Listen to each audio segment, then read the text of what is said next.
Welcome to War Sleep Stories.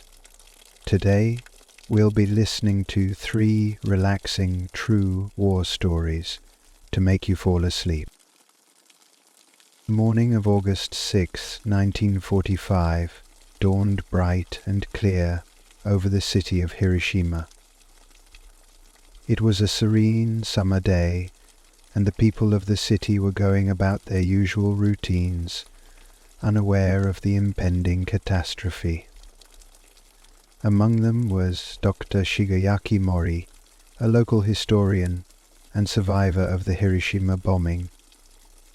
He was on his way to the library, eager to continue his research on ancient Japanese texts. The quiet streets and the hum of daily life provided a stark contrast to the silent harbinger of doom approaching from the skies.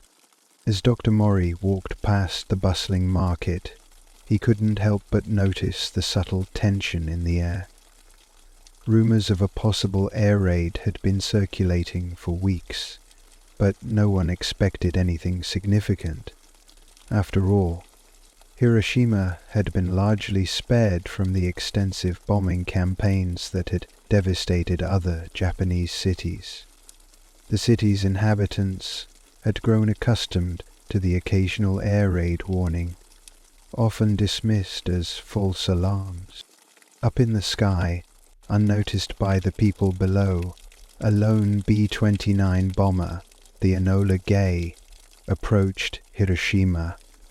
Its mission was shrouded in secrecy, known only to a select few high-ranking military officials. Inside the aircraft, Colonel Paul Tibbets, the pilot, was focused and determined. He knew the gravity of the mission and the potential consequences it carried. The bomb, codenamed Little Boy, was armed and ready. As the Enola Gay reached its designated altitude, the crew prepared for the momentous drop. Colonel Tibbets' voice broke the tense silence inside the aircraft. "We are ready to go," he announced.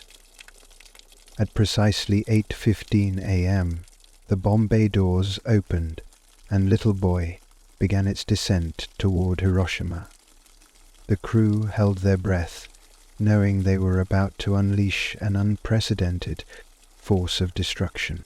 At Ground Zero, life continued as normal. Dr. Mori had just reached the library and was settling into his work when a blinding flash of light filled the room.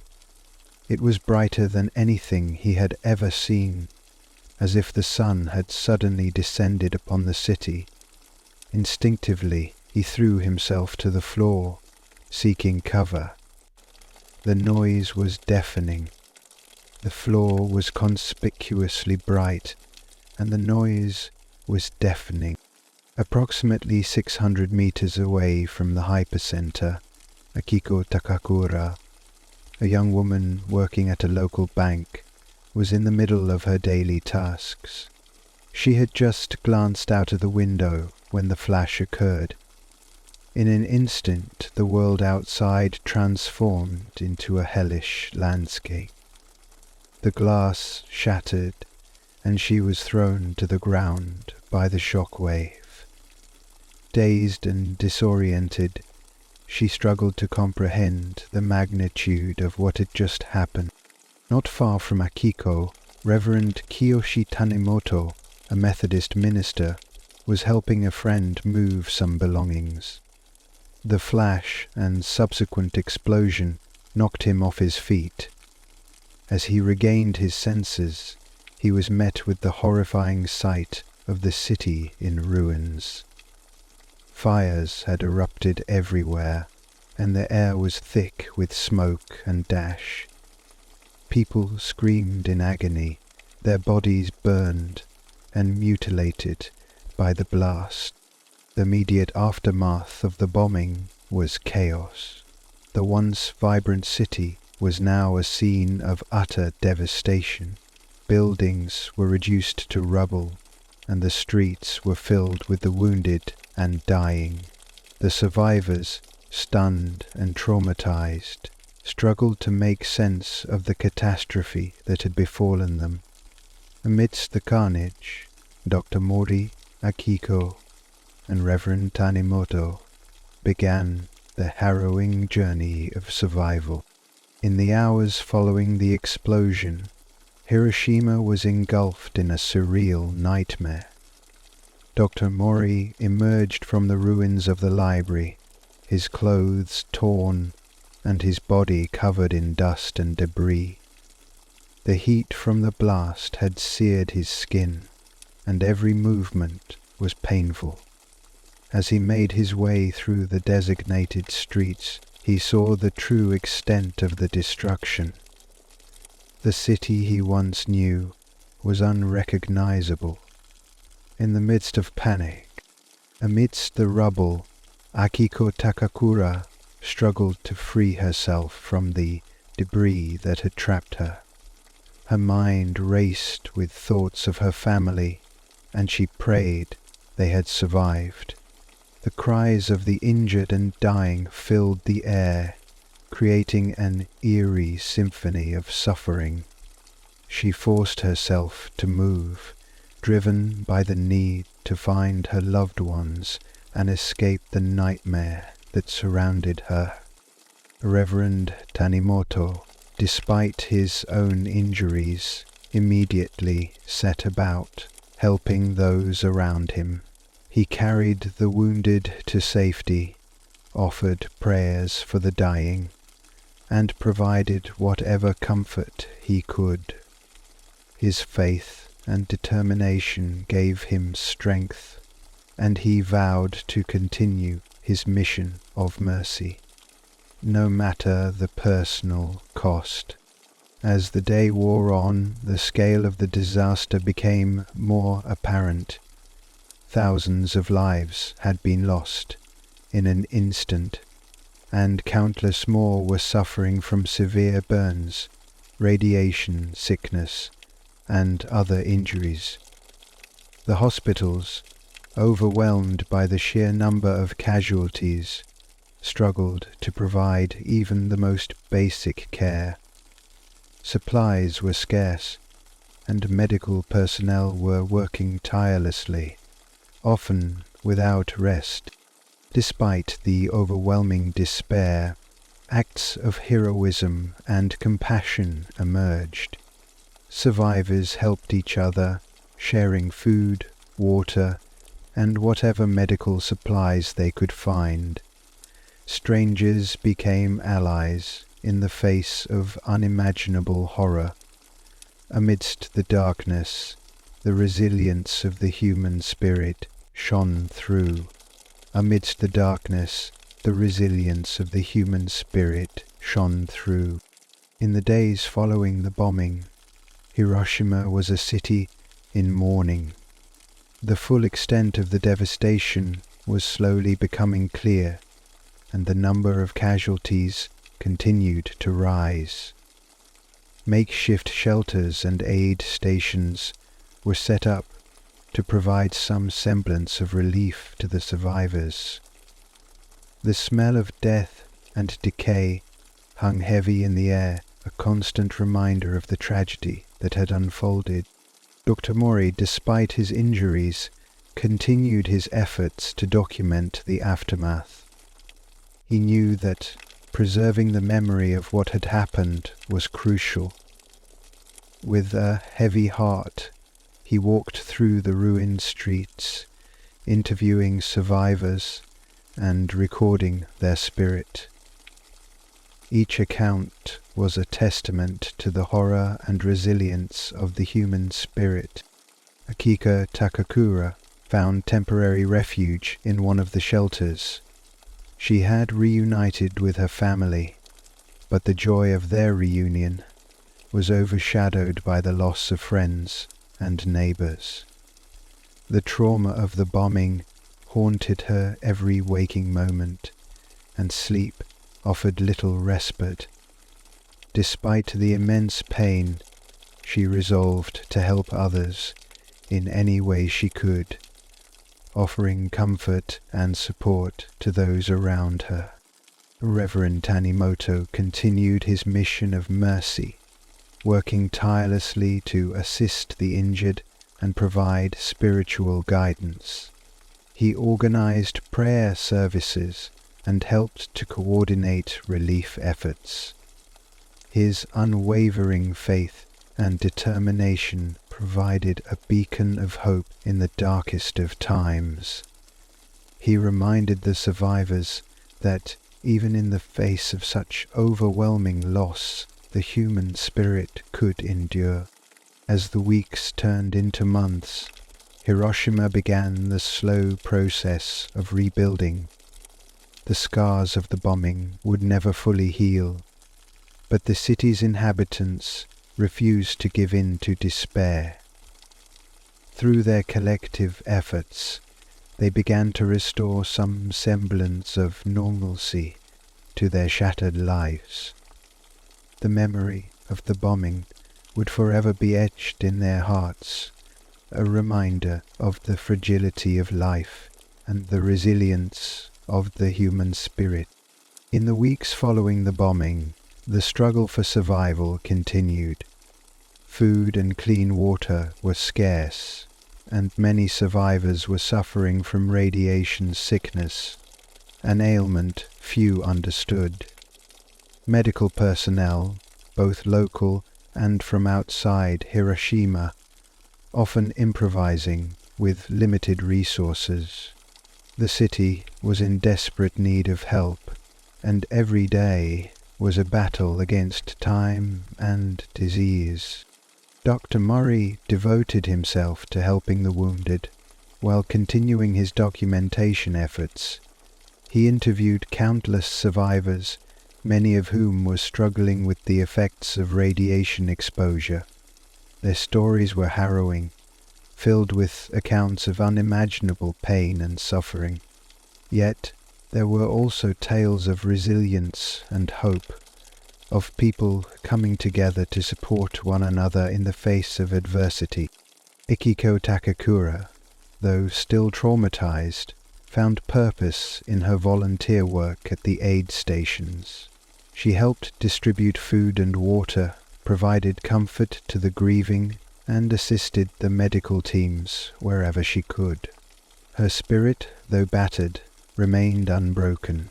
She drew strength from the community around her, finding solace in the small acts of kindness that emerged amidst the devastation.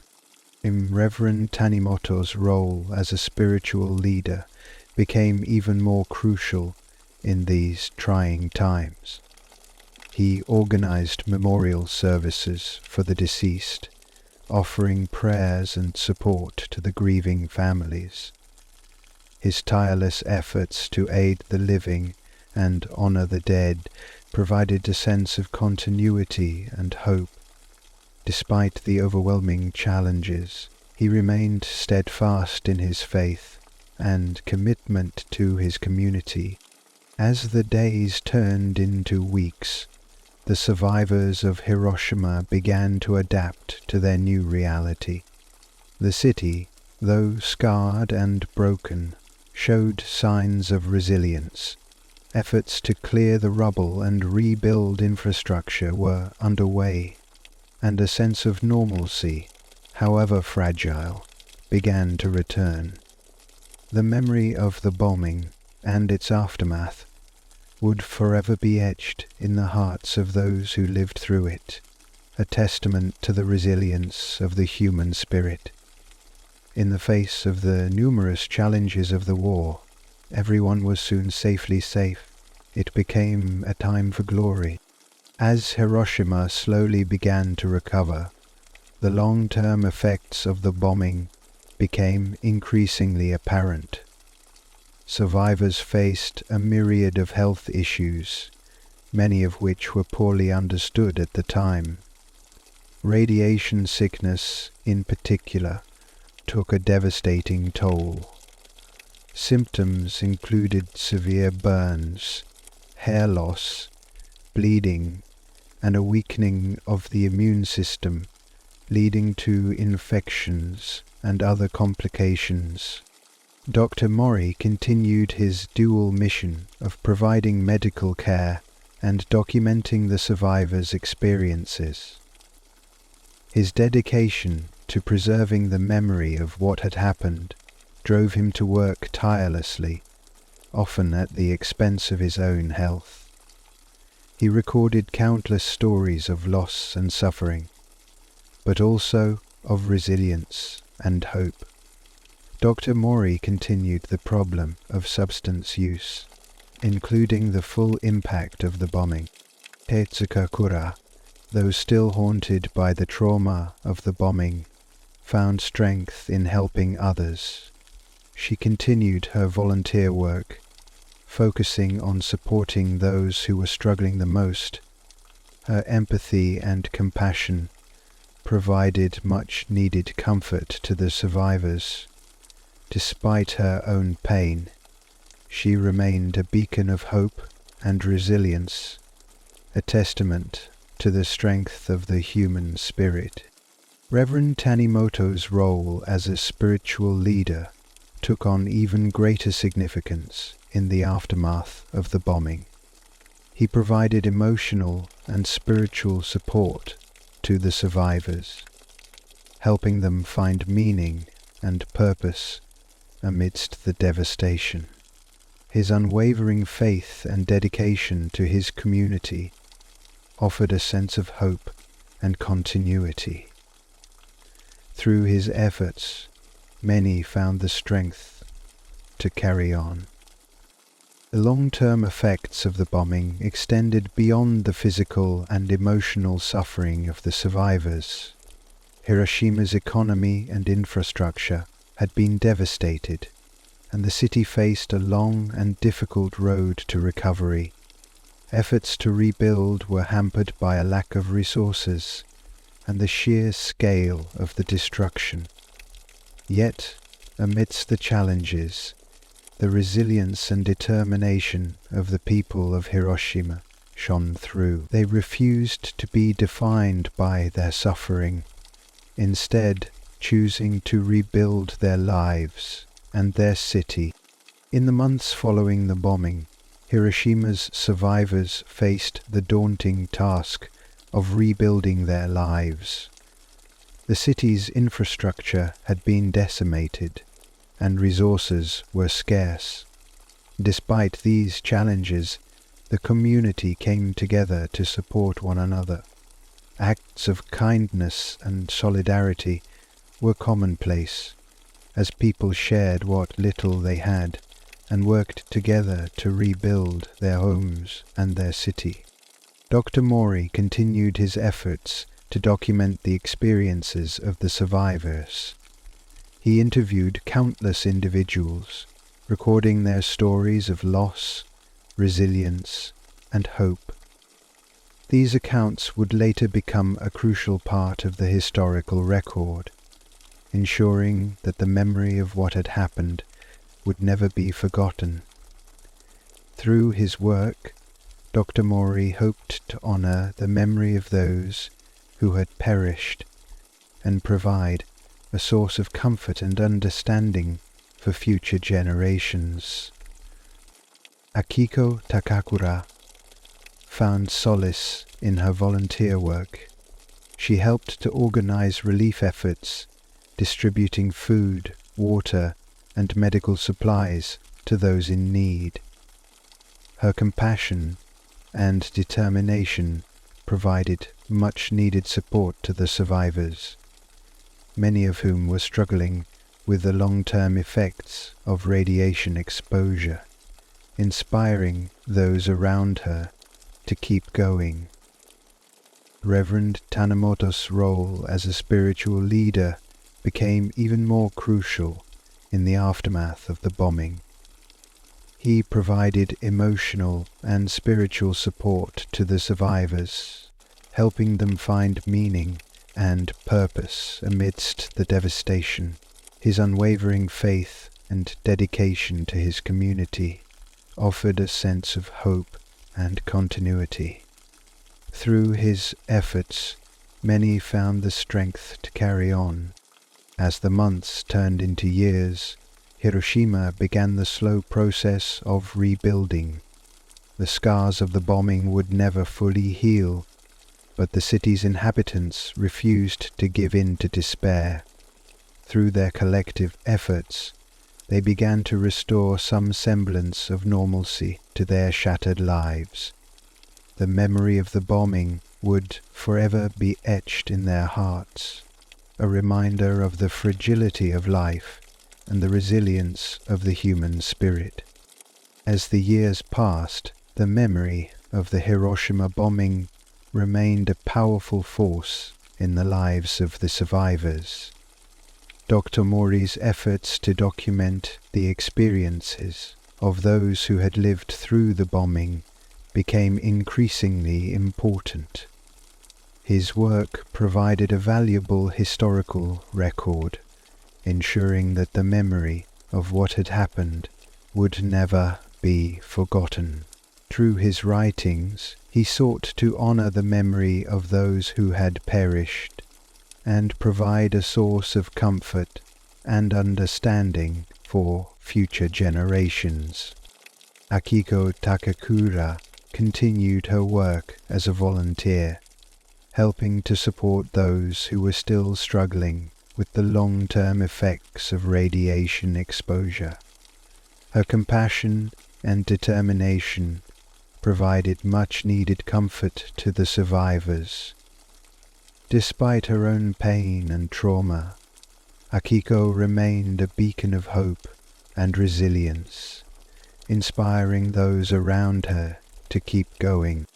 Reverend Tanimoto's role as a spiritual leader took on even greater significance in the aftermath of the bombing.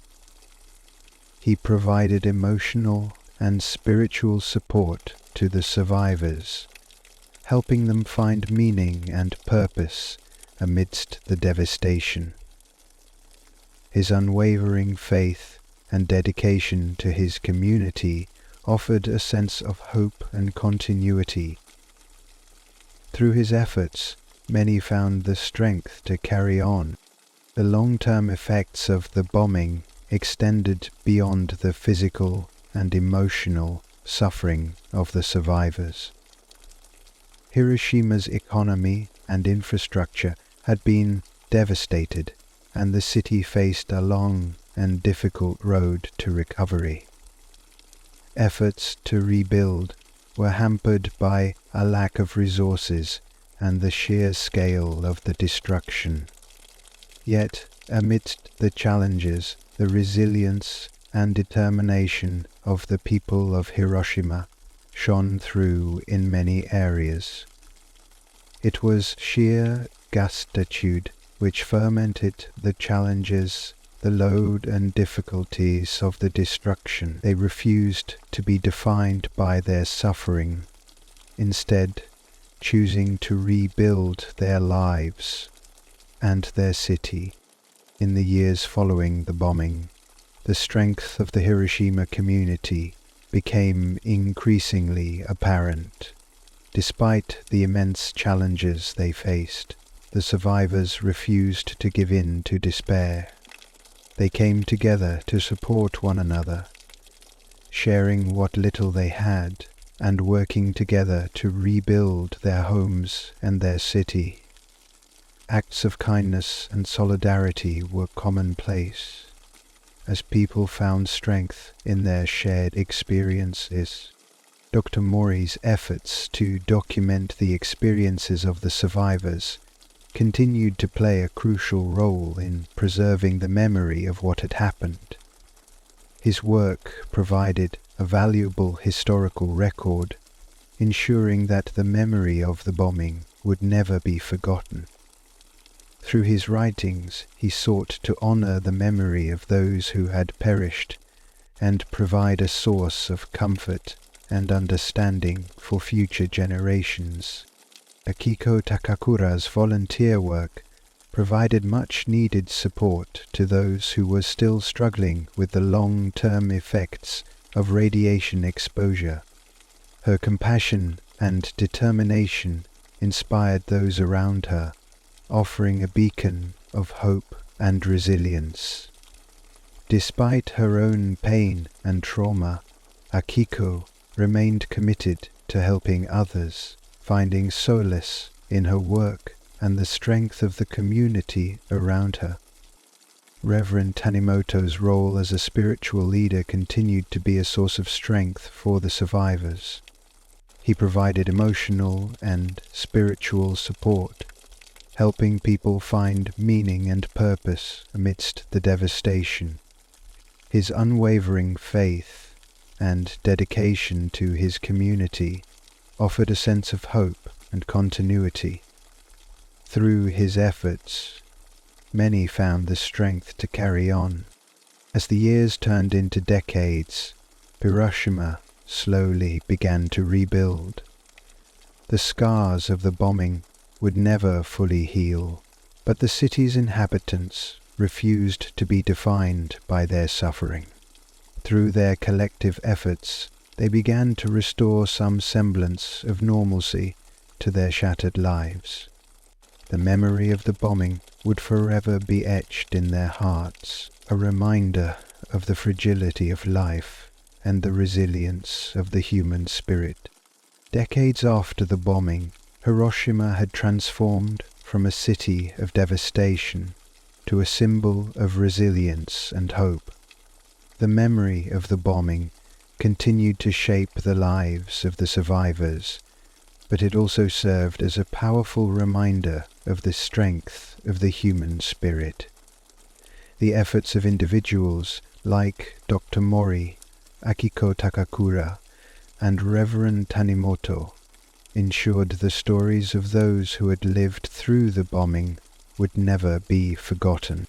Dr. Mori's work as a historian and survivor provided a valuable historical record, preserving the memory of what had happened for future generations.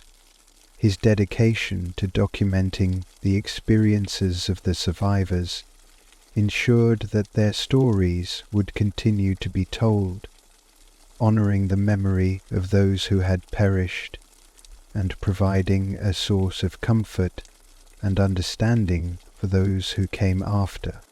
Akiko Takakura's volunteer work continued to provide support to those who were still struggling with the long-term effects of radiation exposure. Her compassion and determination inspired those around her, offering a beacon of hope and resilience. Despite her own pain and trauma, Akiko remained committed to helping others, finding solace in her work and the strength of the community around her. Reverend Tanimoto's role as a spiritual leader continued to be a source of strength for the survivors. He provided emotional and spiritual support, helping people find meaning and purpose amidst the devastation. His unwavering faith and dedication to his community offered a sense of hope and continuity. Through his efforts, many found the strength to carry on. The legacy of the Hiroshima bombing extended beyond the city itself. It served as a powerful reminder of the devastating impact of nuclear weapons and the importance of working towards a world without them. The resilience and determination of the survivors inspired countless individuals around the world, offering a testament to the strength of the human spirit in the face of unimaginable adversity. In the decades following the bombing, the survivors of Hiroshima, known as Hibakusha, became powerful advocates for peace and nuclear disarmament. Their first-hand accounts of the horrors they experienced served as a stark reminder of the devastating consequences of nuclear warfare. These individuals, who had endured unimaginable suffering, turned their pain into a force for change, ensuring that the world would never forget the lessons of Hiroshima. Dr. Shigeaki Mori, one of the many Hibakusha, played a significant role in this movement. He dedicated his life to preserving the memories of those who had perished and ensuring that the world learned from their experiences. Through his extensive documentation and research, Dr. Mori sought to honor the victims and educate future generations about the dangers of nuclear weapons. Among the Hibakusha, Setsuko Thurlow emerged as a prominent voice. Setsuko was just 13 years old when the bomb was dropped on Hiroshima. She survived the blast, but lost many of her family members and friends. Her experiences fueled her passion for advocating against nuclear weapons. She traveled the world, sharing her story and working tirelessly with organizations like the International Campaign to Abolish Nuclear Weapons, ICAN. Her efforts were instrumental in raising global awareness about the need for disarmament, and in 2017, ICAN was awarded the Nobel Peace Prize. Akihiro Takahashi, another Hibakusha, also became a dedicated advocate for peace. As a 14-year-old student, at the time of the bombing, Akihiro witnessed the destruction of his school and the loss of many of his classmates.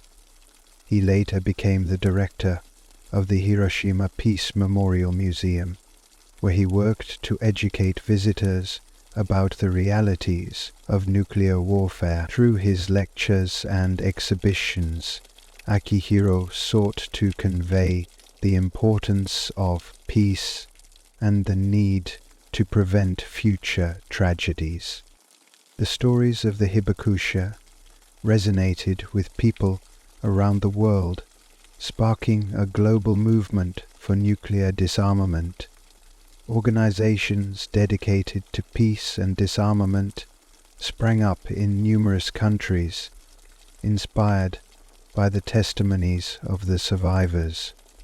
The Hibakusha traveled extensively, speaking at conferences, schools, and international forums, sharing their experiences and calling for the end to nuclear weapons.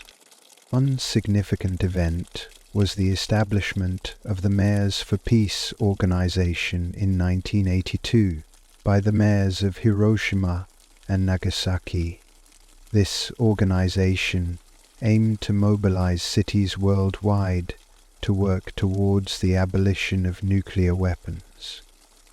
By 2021, Mayors for Peace had grown to include over 8,000 member cities from 165 countries and regions, demonstrating the widespread support for a nuclear-free world. In 1996, the International Court of Justice issued an advisory opinion on the legality of the threat or use of nuclear weapons. The court concluded that the use of nuclear weapons would generally be contrary to the principles of international humanitarian law, further reinforcing the calls for disarmament. The efforts of the Hibakusha and their supporters played a crucial role in raising awareness and shaping international opinion on this issue. The Hibakusha's advocacy also contributed to the adoption of the Treaty on the Prohibition of Nuclear Weapons, TPNWP, by the United Nations in 2017.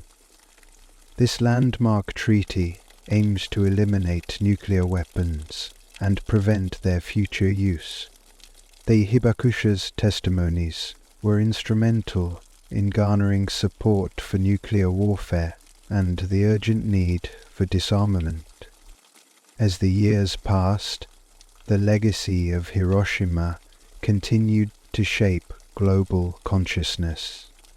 The city's transformation from a site of devastation to a symbol of peace and resilience served as a powerful reminder of the consequences of nuclear warfare and the importance of working towards a world without nuclear weapons.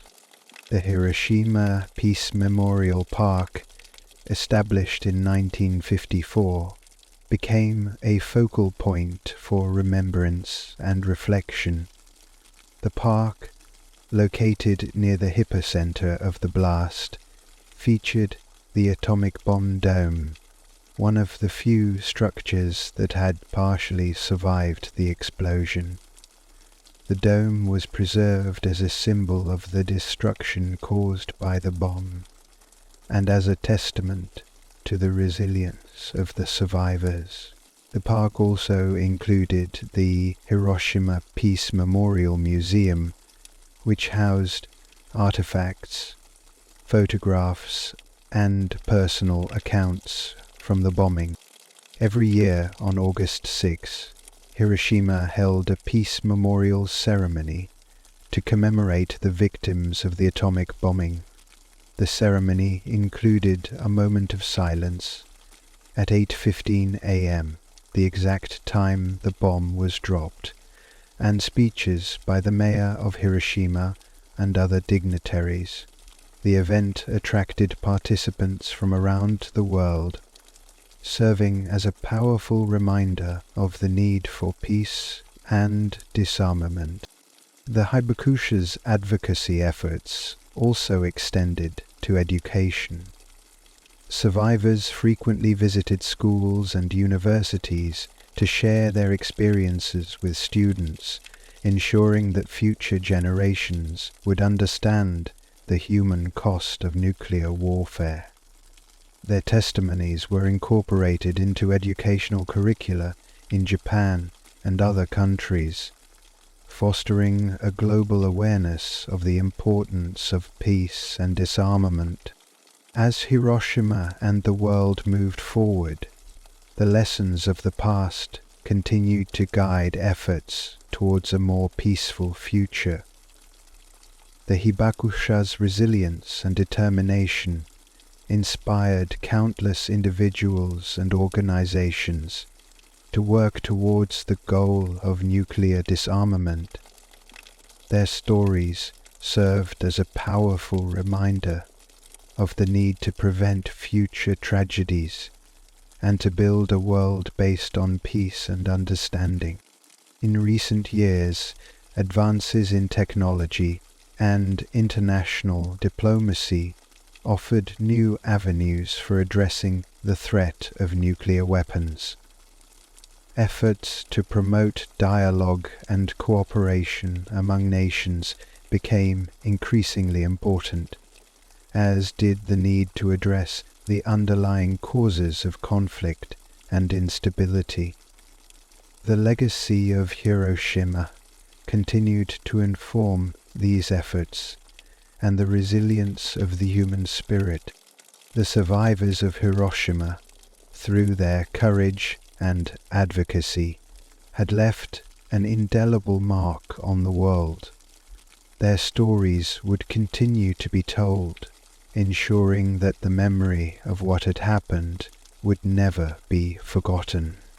The lessons of Hiroshima served as a beacon of hope, guiding humanity towards a future free from the threat of nuclear warfare. As the world remembered the past, it also looked to the future with a renewed sense of purpose. The Hibakusha's legacy of resilience and hope offered a powerful reminder that even in the face of unimaginable adversity, the human spirit could endure and triumph. Through their efforts, the survivors of Hiroshima had continued to inspire and guide future generations. In the immediate aftermath of the bombing, the medical professionals of Hiroshima faced a catastrophic situation. Dr. Tatsuichiro Akizuki, a physician at the Nagasaki hospital, found himself in a desperate battle to save lives with extremely limited resources. The sudden influx of patients with severe burns, radiation sickness, and other injuries overwhelmed the medical facilities. Dr. Akizuki, despite suffering from radiation exposure himself, worked tirelessly to treat the injured and prevent the spread of infections. Dr. Mikihiko Hechiya, the director of the Hiroshima Communications Hospital, also became a pivotal figure in the medical response.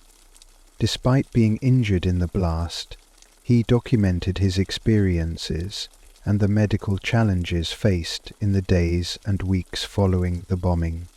His diary, later published as Hiroshima Diary, provided a harrowing and detailed account of the physical and emotional toll on both survivors and medical staff. Dr. Hachiya's writings highlighted the immense challenges of treating radiation sickness, a condition that was not well understood at the time.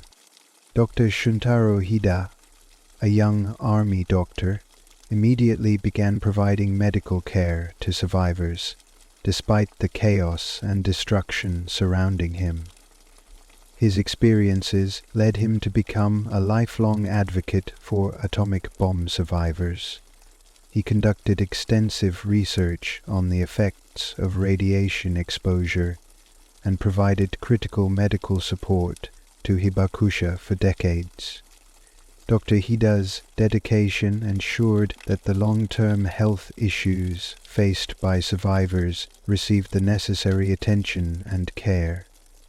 As news of the bombing spread worldwide, the international community reacted with a mix of shock, horror, and reflection. Prominent figures and organizations began to voice their concerns about the implications of nuclear warfare. Albert Einstein, whose famous letter to President Roosevelt had previously influenced the development of atomic weapons, as Bethfail Moit, as powerful for military purposes, consoled the very first use. John Hersey, an American journalist, traveled to Hiroshima in 1946 to document the experiences of the survivors. His groundbreaking article, Hiroshima, published in the New Yorker, brought the human side of the atomic bombing to a global audience. Hersey's detailed narrative, based on intimate and powerful account of the immediate aftermath and the enduring impact of the bombing. The article was later published as a book, further cementing its influence. The Red Cross and other humanitarian organizations quickly mobilized to provide aid to Hiroshima. International medical teams, including those from the United States, Britain and the Soviet Union, arrived to assist with the overwhelming medical needs. These efforts were coordinated with the Japanese government and local authorities to ensure the effective delivery of aid. The international response highlighted the global solidarity with Hiroshima and the urgent need for humanitarian assistance were coordinated with the Japanese government and local authorities to ensure that Americans received greater support than ever before. Experience reaches the potential for hope and has caused great suffering. Women played a crucial role in the rebuilding of Hiroshima, often shouldering the burden of restoring their families and communities. Shizue Kato, a prominent Japanese feminist and social reformer, advocated for the rights of women and children affected by the bombing. She emphasized the need for social services, including health care and education, to support the survivors in rebuilding their lives. Her advocacy work helped to address the unique challenges faced by women in the post-war period. Yoshiko Kajimoto, a survivor who was 14 years old at the time of the bombing, became a dedicated peace activist. She shared her experiences with audiences worldwide, emphasizing the importance of peace and the need to ensure the future generations understood the horrors of nuclear warfare. Yoshiko Kajimoto ondoni kaiboton fag from foleton rab takaptim patram. Women's organizations in Hiroshima, such as the Hiroshima Women's Association, provided vital support to the community. These groups organized relief efforts, distributed food and clothing, and offered emotional support to those in need.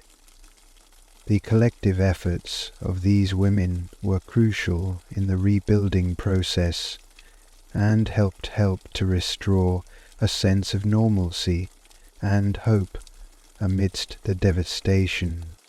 Art and literature became powerful mediums through which survivors expressed their experiences and emotions. Many hibakusha turned to creative outlets as a way to process their trauma and share their stories with the world. Their works provided a unique and deeply personal perspective on the bombing and its aftermath. Poet Sankichi Toge, who survived the bombing, wrote extensively about his experiences. His poetry collection, Poems of the Atomic Bomb, captured the raw emotion and suffering of the hibakusha. Toge's work resonated deeply with readers, both in Japan and internationally, and contributed to the growing anti-nuclear movement. Painter Iri Maruki and his wife, Toshi Maruki, created a series of haunting artworks known as the Hiroshima panels. These large-scale paintings depicted the horror and devastation of the atomic bombing in graphic detail. The Marukis traveled extensively, exhibiting their works and raising awareness of the need for peace and disarmament. Author Masuji Ibusa's novel Black Rain portrayed the experiences of a family in Hiroshima following the bombing. Based on real-life accounts and meticulous research, the novel provided a vivid and harrowing depiction of the aftermath. Black Rain became a seminal work in Japanese literature, offering a poignant exploration of the human cost of nuclear warfare. The survivors of Hiroshima faced numerous challenges in their quest for recognition and justice. Many hibakusha struggled with health issues caused by radiation exposure, yet faced stigma and discrimination. The Japanese government, initially slow to address the needs of survivors, eventually passed the Atomic Bomb Victims Relief Law in 1957, providing medical care and financial support. However, this legislation was the result of prolonged advocacy and pressure from survivor groups. Kinjiro Yokoro, a prominent physician and researcher, played a key role in advocating for the rights of hibakusha. His research on the long-term health effects of radiation exposure provided critical evidence that supported survivors' claims for medical assistance. Yokoro's work highlighted the need for comprehensive healthcare services and spurred further research into radiation illnesses. Survivor organizations such as the Hiroshima Peace Culture Foundation lobbied for greater support and recognition. These groups organized rallies, petitions, and public awareness campaigns to highlight the ongoing struggles of the Hibakusha. Their efforts led to improvements in healthcare services and social support, ensuring that survivors received the assistance they needed. Hiroshima's transformation into a city dedicated to peace and nuclear disarmament became a model for the world. The Hiroshima Peace Memorial Museum, established in 1955, played a central role in this effort. The museum's exhibits, which included powerful artifacts, photographs, and testimonies, provided a powerful and educational experience for visitors. The museum's mission was to educate people about the horrors of nuclear warfare and to promote a culture of peace and confidation. In the museum's exhibits, which included personal artifacts, photography, and sculptures, the museum's mission was to educate people about the horrors of nuclear warfare and to provide a critical example of contradicted compulsions. The Hiroshima Peace Institute, founded in 1998, furthered this mission by conducting research and hosting international conferences on peace and disarmament. The Institute worked closely with survivors, scholars, and activists to develop strategies for promoting peace and preventing future conflicts. Its efforts helped to foster a global dialogue on disarmament and non-proliferation. The annual Hiroshima Peace Memorial Ceremony, held on August 6, continued to draw participants from around the world. The ceremony, which included the ringing of the peace bell and the release of paper lanterns on the Motosao River, served as a solemn reminder of the bombing and a call for global peace.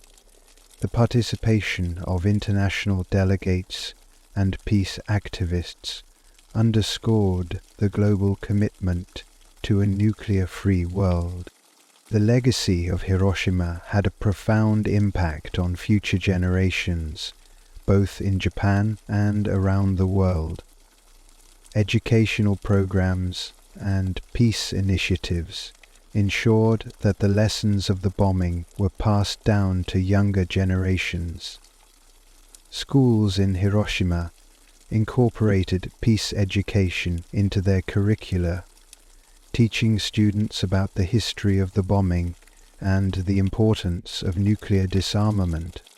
The Hiroshima Peace Culture Foundation developed numerous programs aimed at fostering a culture of peace among young people. These included student exchange programs, peace workshops, and youth conferences. Through these initiatives, young people from around the world had the opportunity to learn about Hiroshima's history and to participate in discussions about global peace and security. Survivors like Keiji Nakazawa, who was a child at the time of the bombing, used their experiences to educate and inspire future generations. Nakazawa's autobiographical manga series, Barefoot Gen, depicted his life in Hiroshima before and after the bombing. The series, which became widely popular, offered a powerful and accessible account of the atomic bombing and its aftermath. Nakazawa's work helped to ensure that the experiences of the Hibakusha would not be forgotten. The movement for nuclear disarmament gained momentum in the latter half of the 20th century, influenced in large part by the testimonies of Hiroshima survivors. International organizations and treaties aimed at reducing and eventually eliminating nuclear weapons became central to this effort. The Treaty on the Non-Proliferation of Nuclear Weapons, NPT, which came into force in 1970, was a significant step towards controlling the spread of nuclear weapons. The NPT aimed to prevent the proliferation of nuclear weapons, promote disarmament, and facilitate the peaceful use of nuclear energy. The Hibakusha's advocacy played a crucial role in garnering support for the treaty and emphasizing the need for its rigorous implementation. The Comprehensive Nuclear Test Ban Treaty, CTBT, adopted in 1996, sought to ban all nuclear explosions for both civilian and military purposes. Although not yet in force, the CTBT represented a significant commitment by the international community to curb nuclear testing. The ongoing efforts to promote the treaty's ratification were bolstered by the powerful testimonies of Hiroshima Premonition International Committee to Holiday. As the Hibakusha aged, their reflections on the bombing and its impact became a valuable part of the historical record. Many survivors took the opportunity to document their experiences in memoirs, interviews, and public speeches, ensuring that their stories would continue to be heard. Tsunao Tsuboi, a survivor who dedicated his life to advocating for peace, shared his reflections in numerous interviews and public forums. Tsuboi, who was severely injured in the bombing, spoke about the importance of forgiveness and reconciliation. His message of hope and resilience resonated with audiences worldwide, emphasizing the need for understanding and cooperation in the pursuit of peace. Keiko Ogura, another prominent survivor, used her experiences to educate others about the human cost of nuclear warfare. As a child, Ogura witnessed the horrors of the bombing and its aftermath. Her reflections, shared through her work with the Hiroshima Interpreters for Peace, highlighted the enduring impact of the bombing on survivors and the importance of preserving their stories. The quest for justice and recognition for Hibakusha continued into the 21st century. Survivors and their advocates worked tirelessly to ensure that the needs of Hibakusha were met and that their experiences were acknowledged. In 2008, the Japanese government recognized the existence of black rain areas, regions affected by radioactive fallout from the bombing, and expanded healthcare support to include residents of these areas. This decision, long sought by Hibakusha and their supporters, marked a significant step towards addressing the ongoing health issues faced by survivors. While the Hiroshima High Court's 2020 ruling to recognize additional victims of the Black Rain as Hibakusha further underscored the importance of acknowledging the full extent of the bombing's impact. This decision highlighted the continued advocacy efforts by survivors and their commitment to seeking justice. The legacy of Hiroshima continues to influence global efforts towards peace and disarmament. The city's transformation from a site of devastation to a beacon of hope and resilience serves as a powerful reminder of the importance of working towards a world free from nuclear weapons. The Hibakusha's stories, preserved through oral histories, memoirs, and educational programs, ensure that future generations will remember the lessons of Hiroshima. Their experiences provide a powerful testament to the human spirit's capacity for resilience and the importance of working towards a more peaceful world. As the world faces new challenges and threats, the legacy of Hiroshima serves as a guiding light, reminding humanity of the consequences of nuclear warfare and the need to strive for peace.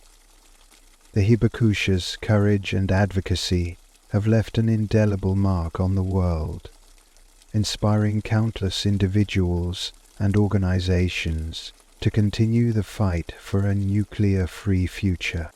In the immediate aftermath of the bombing, survivors like Sumiteru Taniguchi faced the monumental task of rebuilding their lives from the ruins of Hiroshima. Taniguchi, a 16-year-old postal worker at the time, suffered severe burns and injuries. His journey to recovery was long and arduous, marked by numerous surgeries and rehabilitation sessions.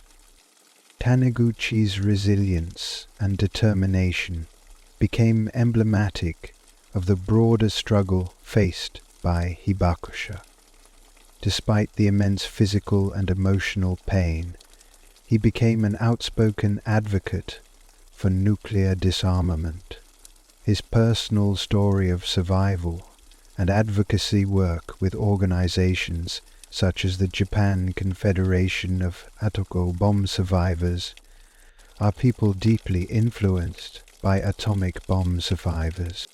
The International Red Cross played a crucial role in the immediate relief efforts following the Hiroshima bombing.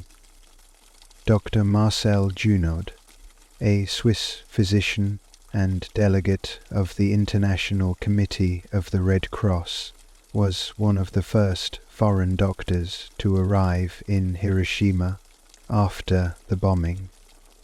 His detailed report and tireless efforts brought much-needed medical supplies and support to the devastated city.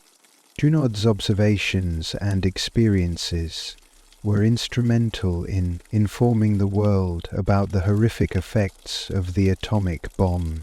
His advocacy for better medical care and support for the survivors underscored the importance of international cooperation in times of crisis. The Red Cross's involvement in Hiroshima set a precedent for humanitarian aid in the aftermath of nuclear disasters. Lee Hibakusha faced significant challenges in gaining recognition and support for their suffering. Many survivors experienced discrimination and social stigma due to their exposure to radiation. Organizations such as the Nihon Heidankyo, Japan's Confederation of Hibakusha, worked tirelessly to advocate for the rights and welfare of Hibakusha. One prominent figure in this struggle was Sadako Kurihara, a poet and survivor who used her literary talents to highlight the plight of Hibakusha. Her poem Umashimin Kana vividly described the horrors of the bombing and the resilience of the survivors. Kurihara's work, along with that of other activists, helped to raise awareness and push for better support and recognition for Hibakusha. Reverend Kiyoshi Tanimoto, a Methodist minister, became a prominent figure in the peace movement following the bombing. Tanimoto was in Hiroshima on the day of the bombing and survived the blast.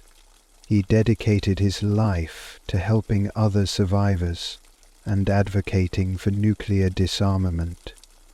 Tanimoto's tireless efforts included fundraising for medical care for hibakusha and speaking internationally about the horror of nuclear war.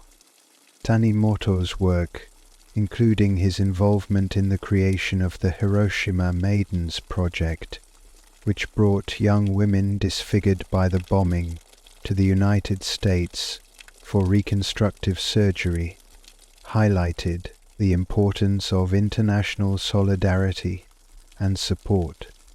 His legacy continues to inspire peace activists worldwide. Education played a crucial role in preserving the memory of Hiroshima and promoting a culture of peace. Teachers like Yuko Yamaguchi dedicated their careers to educating students about the atomic bombing and its aftermath. Yamaguchi, who lost many family members in the bombing, used her personal experiences to teach her students about the importance of peace and the dangers of nuclear weapons. Educational programs in Hiroshima, including peace education initiatives in schools and universities, ensured that the lessons of the bombing were passed down to future generations. These programs emphasized the human cost of nuclear warfare and the importance of working towards a world free from nuclear weapons. The hibakusha's testimonies and advocacy played a significant role in the global peace movement.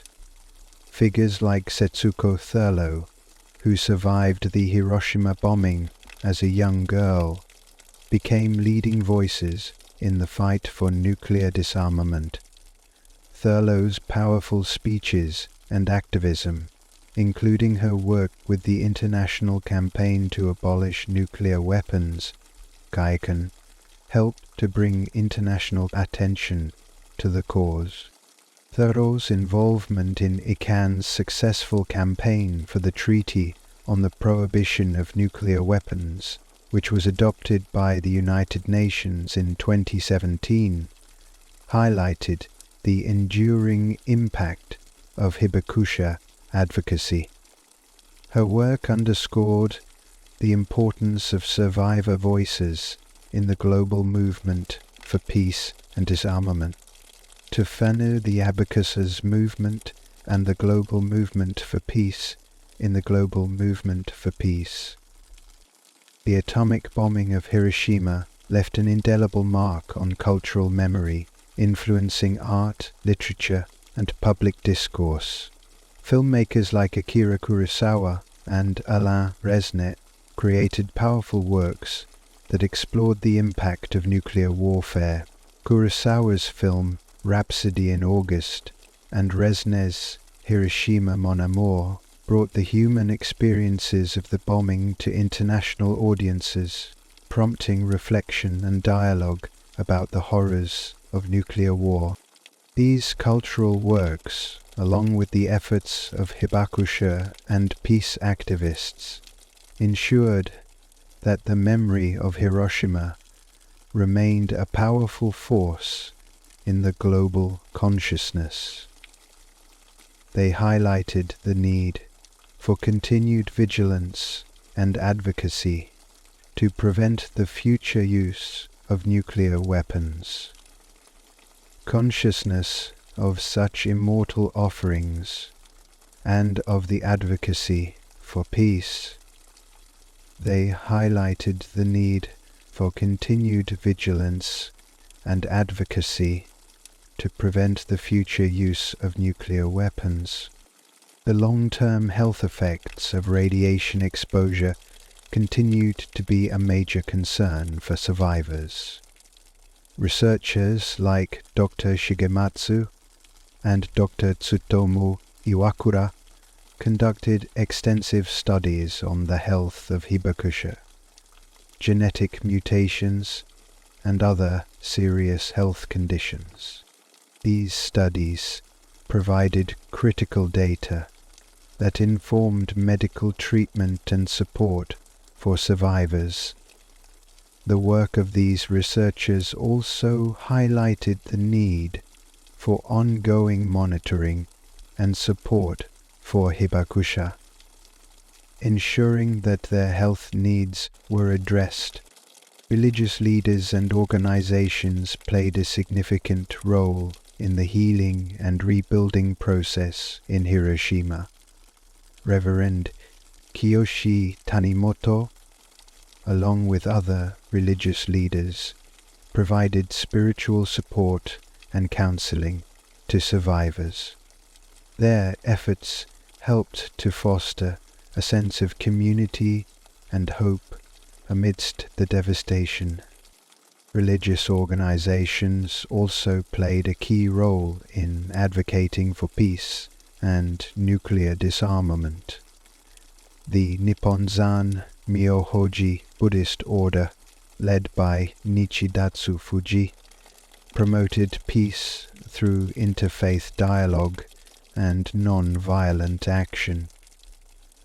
Their efforts contributed to the broader peace movement and highlighted the importance of spiritual and moral leadership in the fight for nuclear disarmament.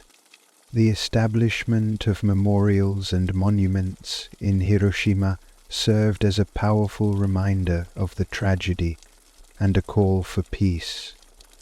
The Hiroshima Peace Memorial Park, designed by architect Kenzo Tange, became a symbol of hope and resilience. The park's cenotaph, which bears the names of the victims, serves as a poignant reminder of the human cost of nuclear warfare. The annual Hiroshima Peace Memorial Ceremony, held on August 6th, brought together survivors, their families, and international delegates to commemorate the victims and renew their commitment to peace. The ceremony, which includes the ringing of the peace bell and the release of paper lanterns on the Motoyasu River, serves as a powerful testament to the enduring legacy of Hiroshima. Advancements in science and technology played a crucial role in understanding the effects of the atomic bombing and in advocating for nuclear disarmament. The Radiation Effects Research Foundation, established in 1975, conducted extensive studies on the health effects of radiation exposure on hibakusha. These studies provided valuable data that informed medical treatment and public health policies. The development of new technologies also played a role in promoting peace and disarmament. The International Atomic Energy Agency, IAEA, established in 1957, worked to promote the peaceful use of nuclear energy and to prevent the proliferation of nuclear weapons. The IAEA's efforts, along with those of other international organizations, highlighted the importance of science and technology in the pursuit of global peace and security. The personal toll of the Hiroshima bombing on survivors and their families cannot be overstated. Many hibakusha experienced long-term health issues, psychological trauma, and social stigma. Despite these challenges, survivors like Emiko Okada, who was just 8 years old at the time of the bombing, dedicated their lives to sharing their stories and advocating for peace. Koyada's tireless efforts to educate others about the horrors of nuclear warfare and to promote a culture of peace underscored the resilience and determination of hibakusha. Her work, along with that of other survivors, ensured that the lessons of Hiroshima would not be forgotten. The bombing of Hiroshima had a profound impact on Japanese society, influencing public attitudes towards war, peace, and nuclear weapons. The experiences of Hibakusha and the broader Japanese population led to a strong anti-nuclear sentiment and a commitment to peace. This sentiment was reflected in Japan's post-war constitution, which renounced war and prohibited the maintenance of armed forces. Japan's commitment to peace and disarmament became a central tenet of its national identity, shaping its domestic and foreign policies, and, if not commitment to peace at the motion of its government, this commitment to serve peace, not. The stories of Hibakusha, preserved through oral histories, memoirs, and public testimonies, played a crucial role in educating the world about the horrors of nuclear warfare. These personal accounts provided a human perspective on the bombing and its aftermath. His survivors, like Tomiko Matsumoto, who lost her entire family in the bombing, shared their stories to ensure that the memory of Hiroshima would endure.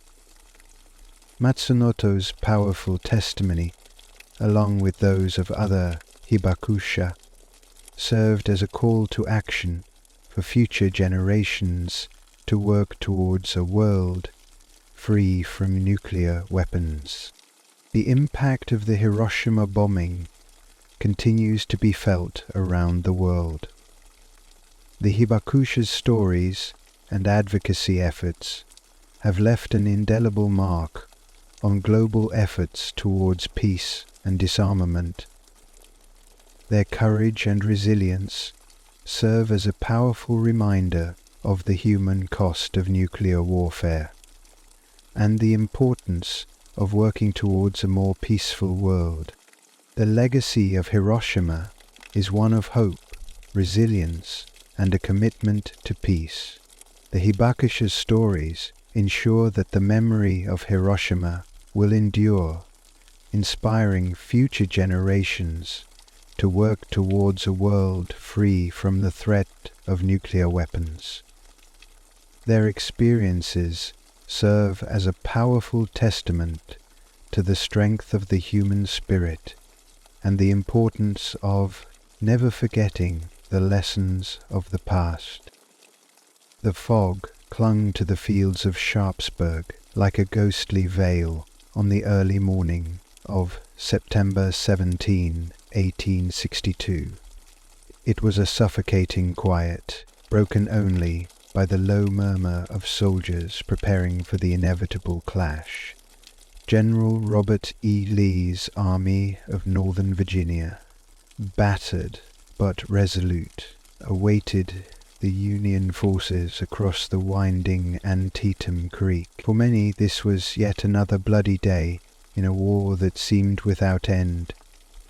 But for others, the tension felt different, a prelude to something far more catastrophic.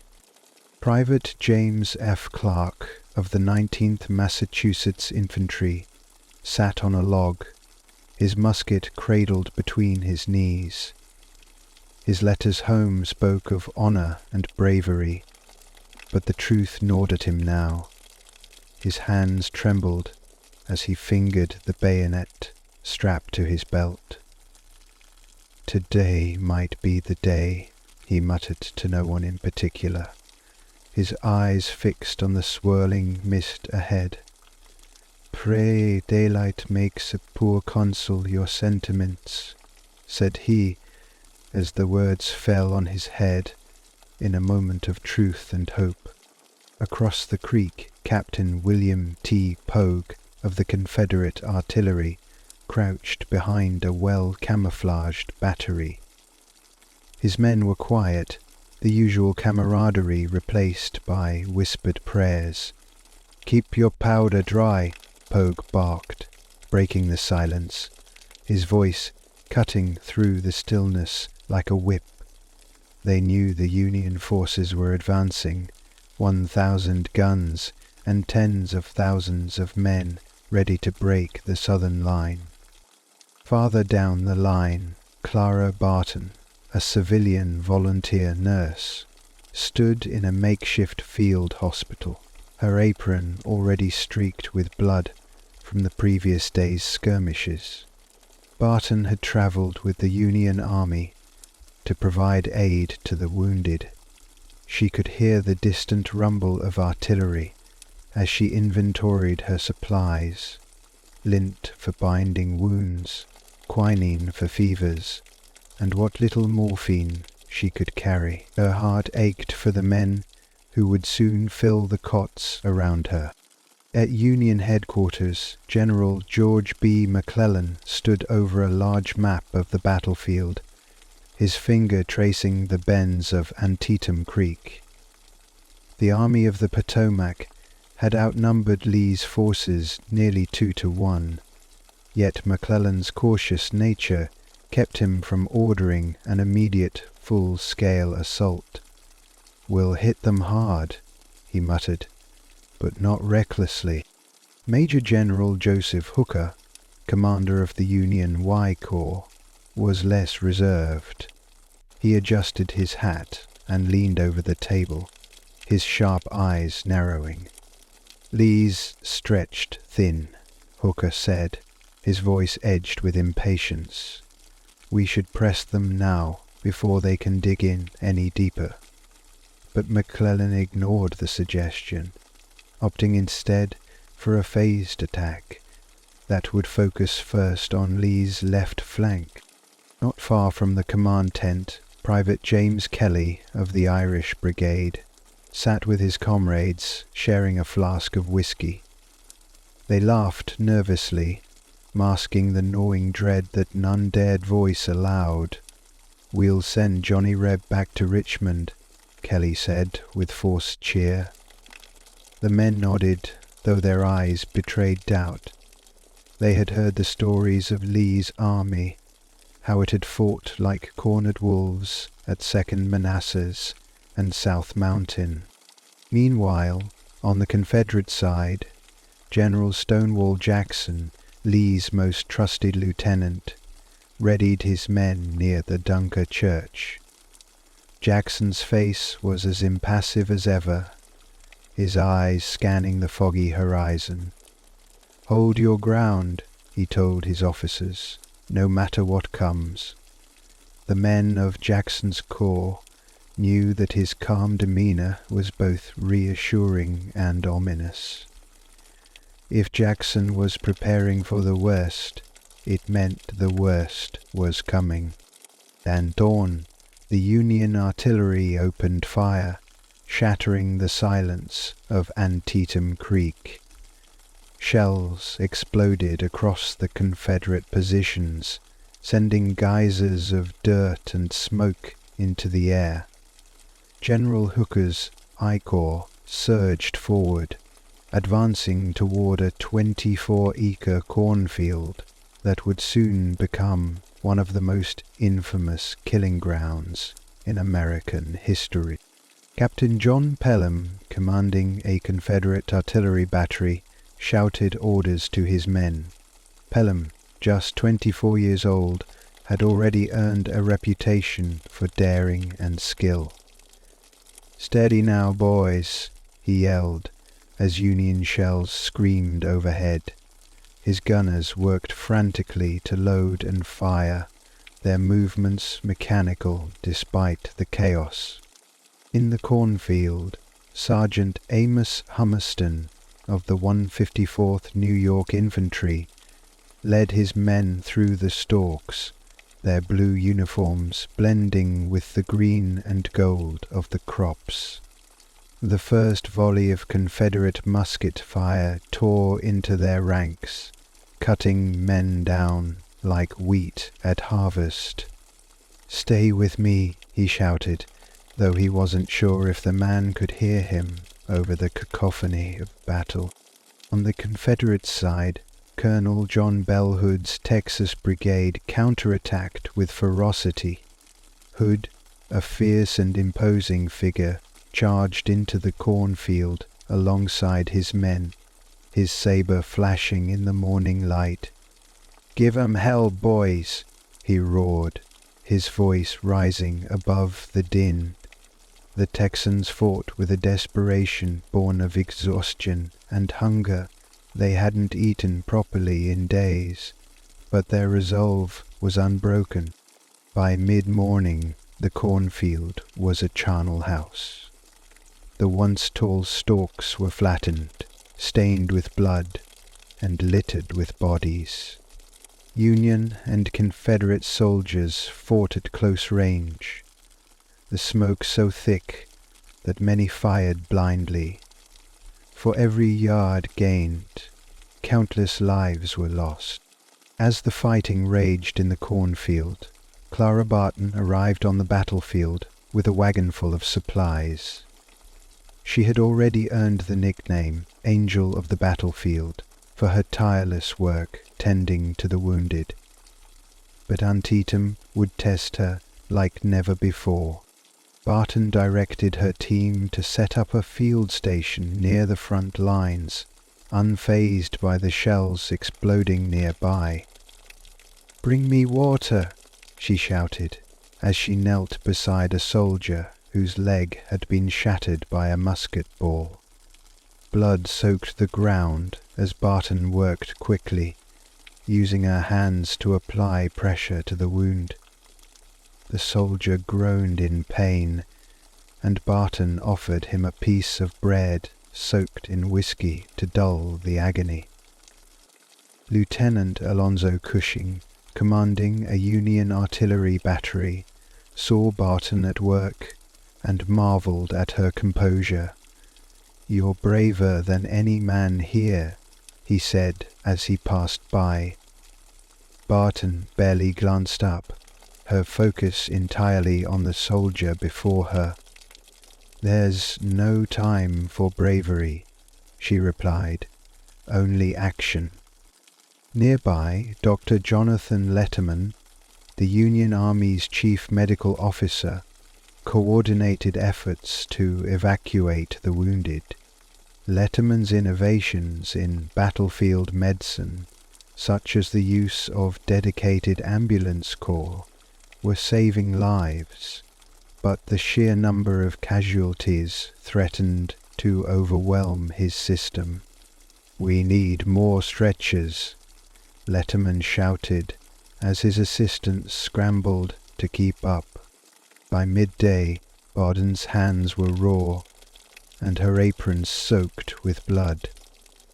But she refused to stop. Each life she saved felt like a small victory in a sea of despair.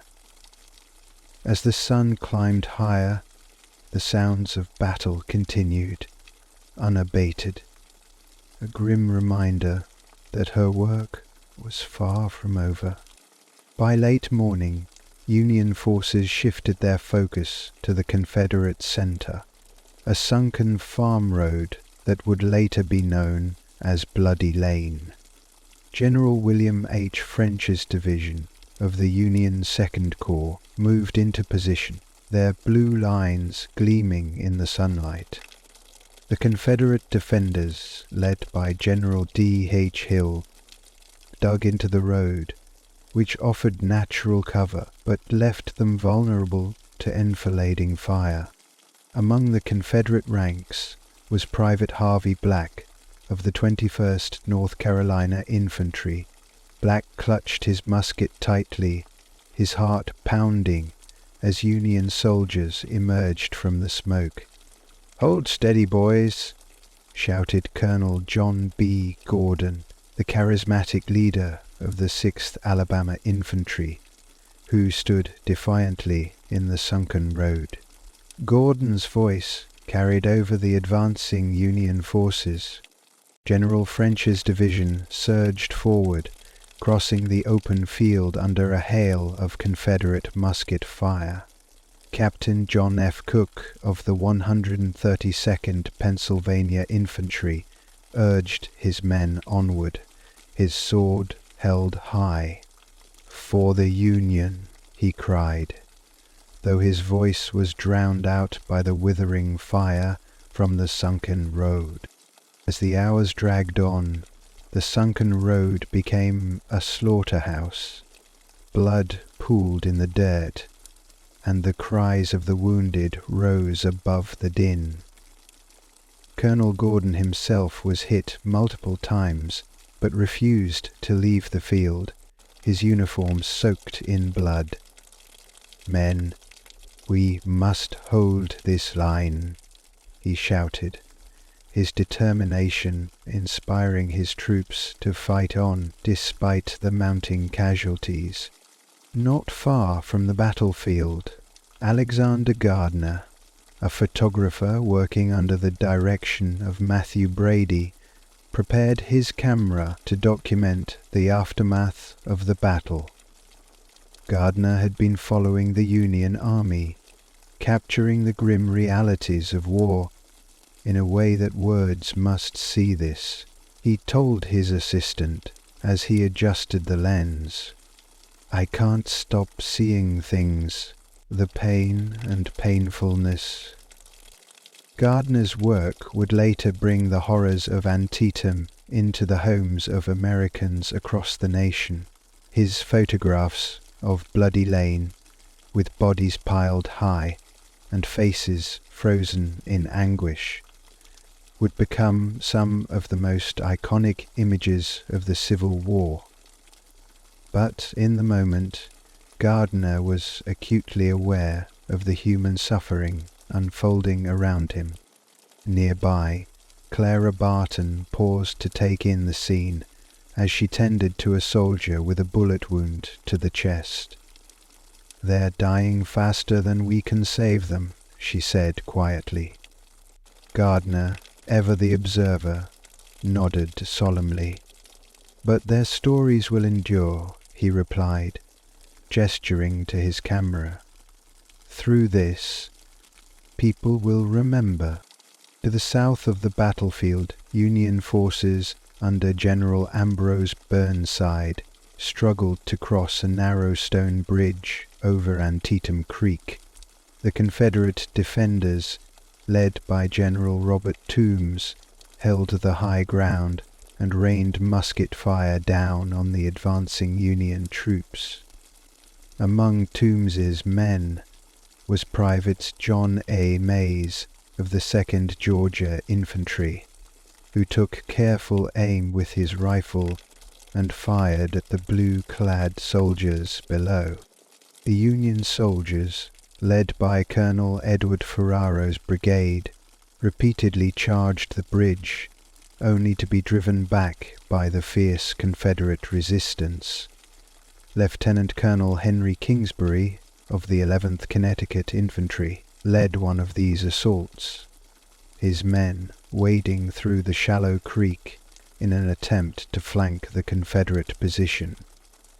Kingsbury was mortally wounded in the effort, his blood mingling with the waters of Antietam Creek. As the hours passed, Burnside grew increasingly frustrated.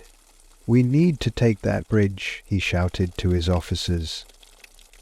Eventually, his troops succeeded in overwhelming the Confederate defenders, forcing Toombs' men to retreat. But the victory came at a terrible cost, with hundreds of Union soldiers lying dead or wounded on the slopes leading to the bridge.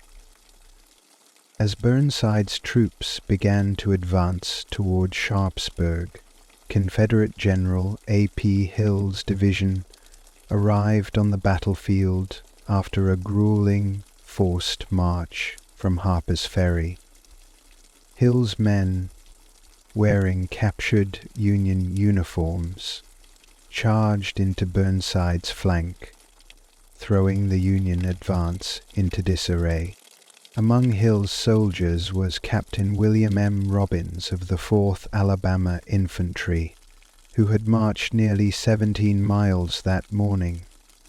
Despite their exhaustion, Robbins and his men fought with ferocity, driving back Burnside's forces and preventing a potential Confederate collapse.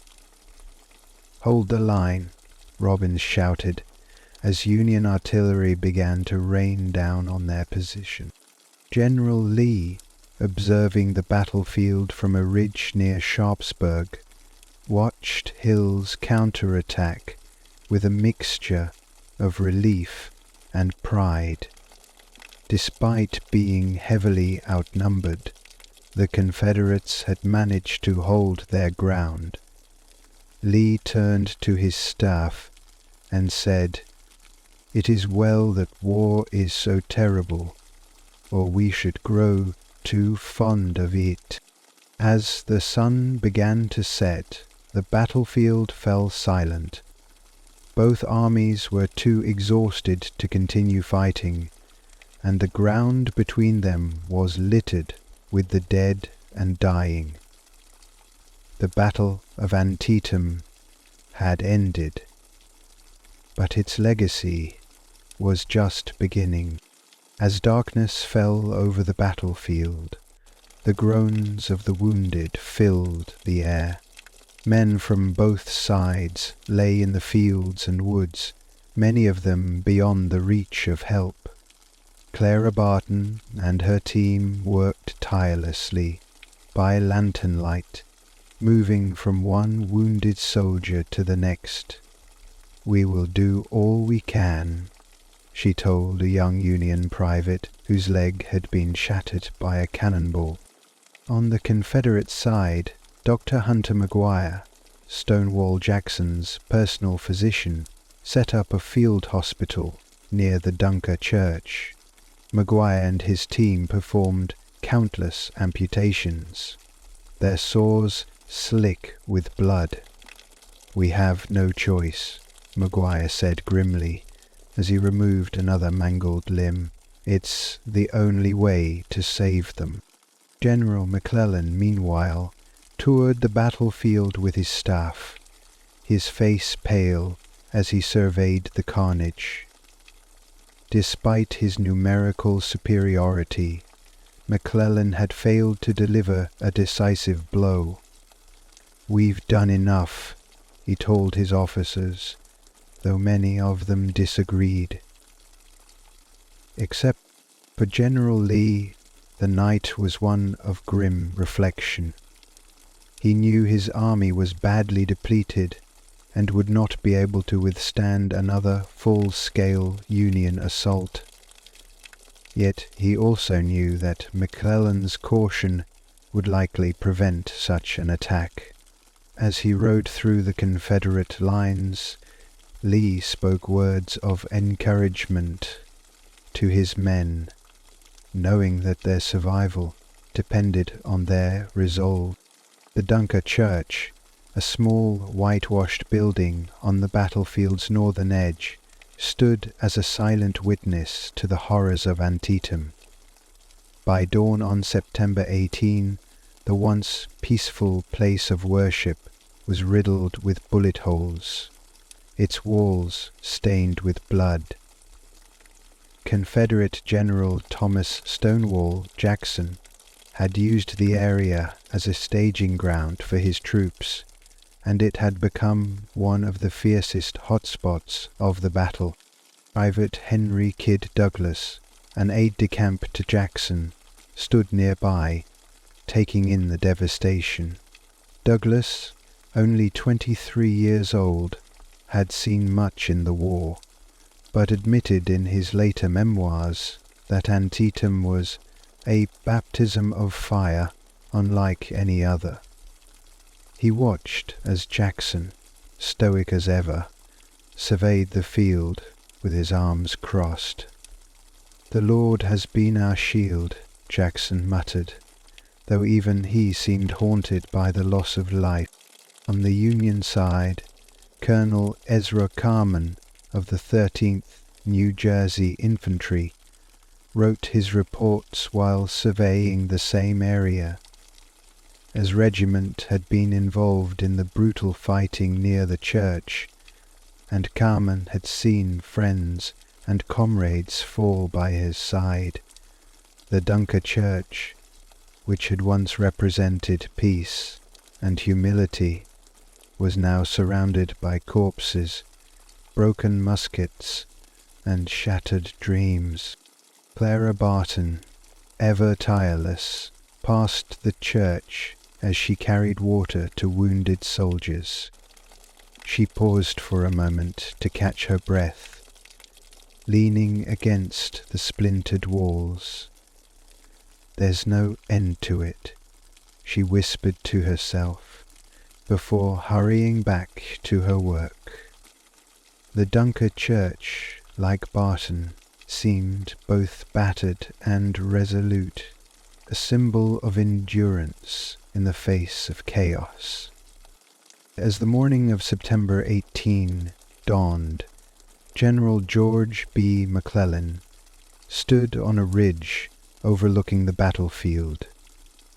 The Union Army, bruised but still powerful, remained in a position to strike a final blow against General Robert E. Lee's retreating forces. But McClellan hesitated. His staff, including Brigadier General Fitz John Porter, urged caution. Porter, known for his loyalty to McClellan, agreed with his commander's decision to hold off on further attacks. "The men are spent," Porter argued. "Another assault would break them." McClellan nodded, but his hesitation was also rooted in fear of Lee's reserves, an overestimation of Confederate strength that plagued him throughout the campaign. Others, like General Joseph Hooker, fumed at McClellan's inaction. Hooker, still nursing a wound from the fighting in the cornfield, believed the Union had missed its chance to crush Lee's army once and for all. "We had them, damn it," Hooker reportedly muttered to an aide.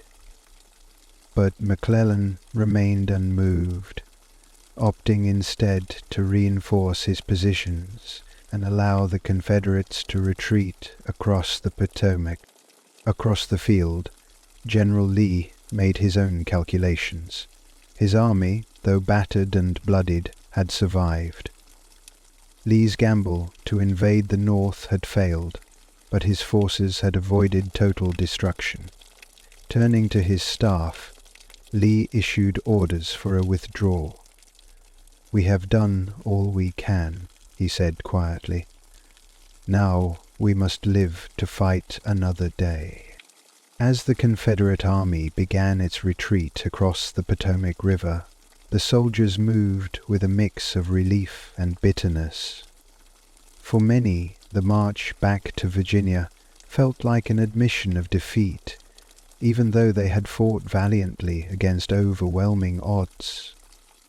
Among them was Private Randolph McKim of the 1st Maryland Infantry, who later wrote in his memoirs about the exhaustion and despair of the retreat. "Our feet bled, our stomachs were empty, but our spirits remained unbroken," McKim recalled. General A.P. Hill's division covered the Confederate withdrawal, holding off sporadic Union skirmishes. Hill, whose timely arrival had saved Lee's right flank during the battle, now bore the weight of ensuring his comrades' safe passage. His men, many of them still wearing captured Union uniforms, fought with determination even as their strength waned. On the Union side, Brigadier General Alfred Pleasonton led his cavalry in a cautious pursuit of the retreating Confederates. Pleasonton, known for his meticulous nature, advanced slowly, wary of potential ambushes. His men captured a handful of stragglers, but failed to deliver a decisive blow. Back at the battlefield, Clara Barton worked into the night, tending to the wounded who had been left behind. Among them were soldiers from both sides, their differences forgotten in the face of shared suffering. Barton's work during these hours solidified her reputation as one of the war's greatest humanitarians. And the guns finally fell silent. The battlefield of Antietam revealed the staggering cost of the bloodiest single day in American history. Over 2,000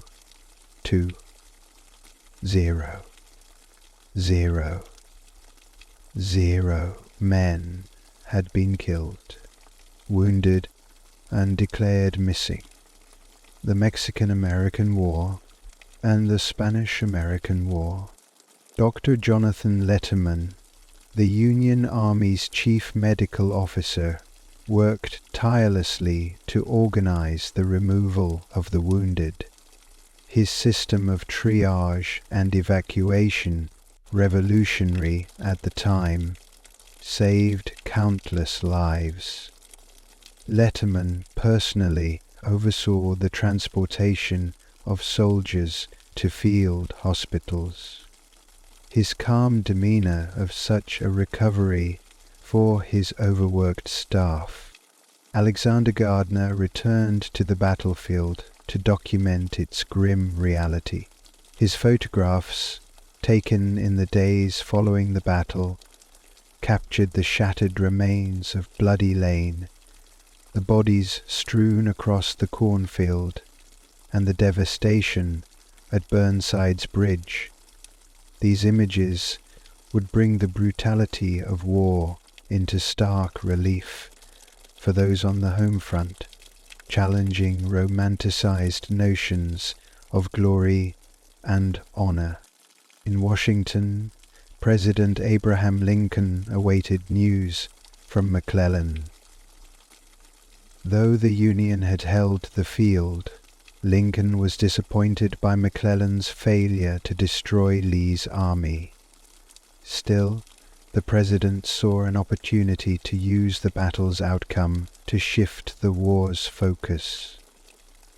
On September 22, just days after Antietam, Lincoln issued the preliminary Emancipation Proclamation, transforming the war into a fight for freedom as well as union. In the weeks following the battle, letters from soldiers began to arrive at homes across the nation, bringing news of survival or loss. Private James F. Clark of the 19th Massachusetts wrote to his family about the horrors he had witnessed. The cornfield was hell on earth, he confessed, his words heavy with trauma.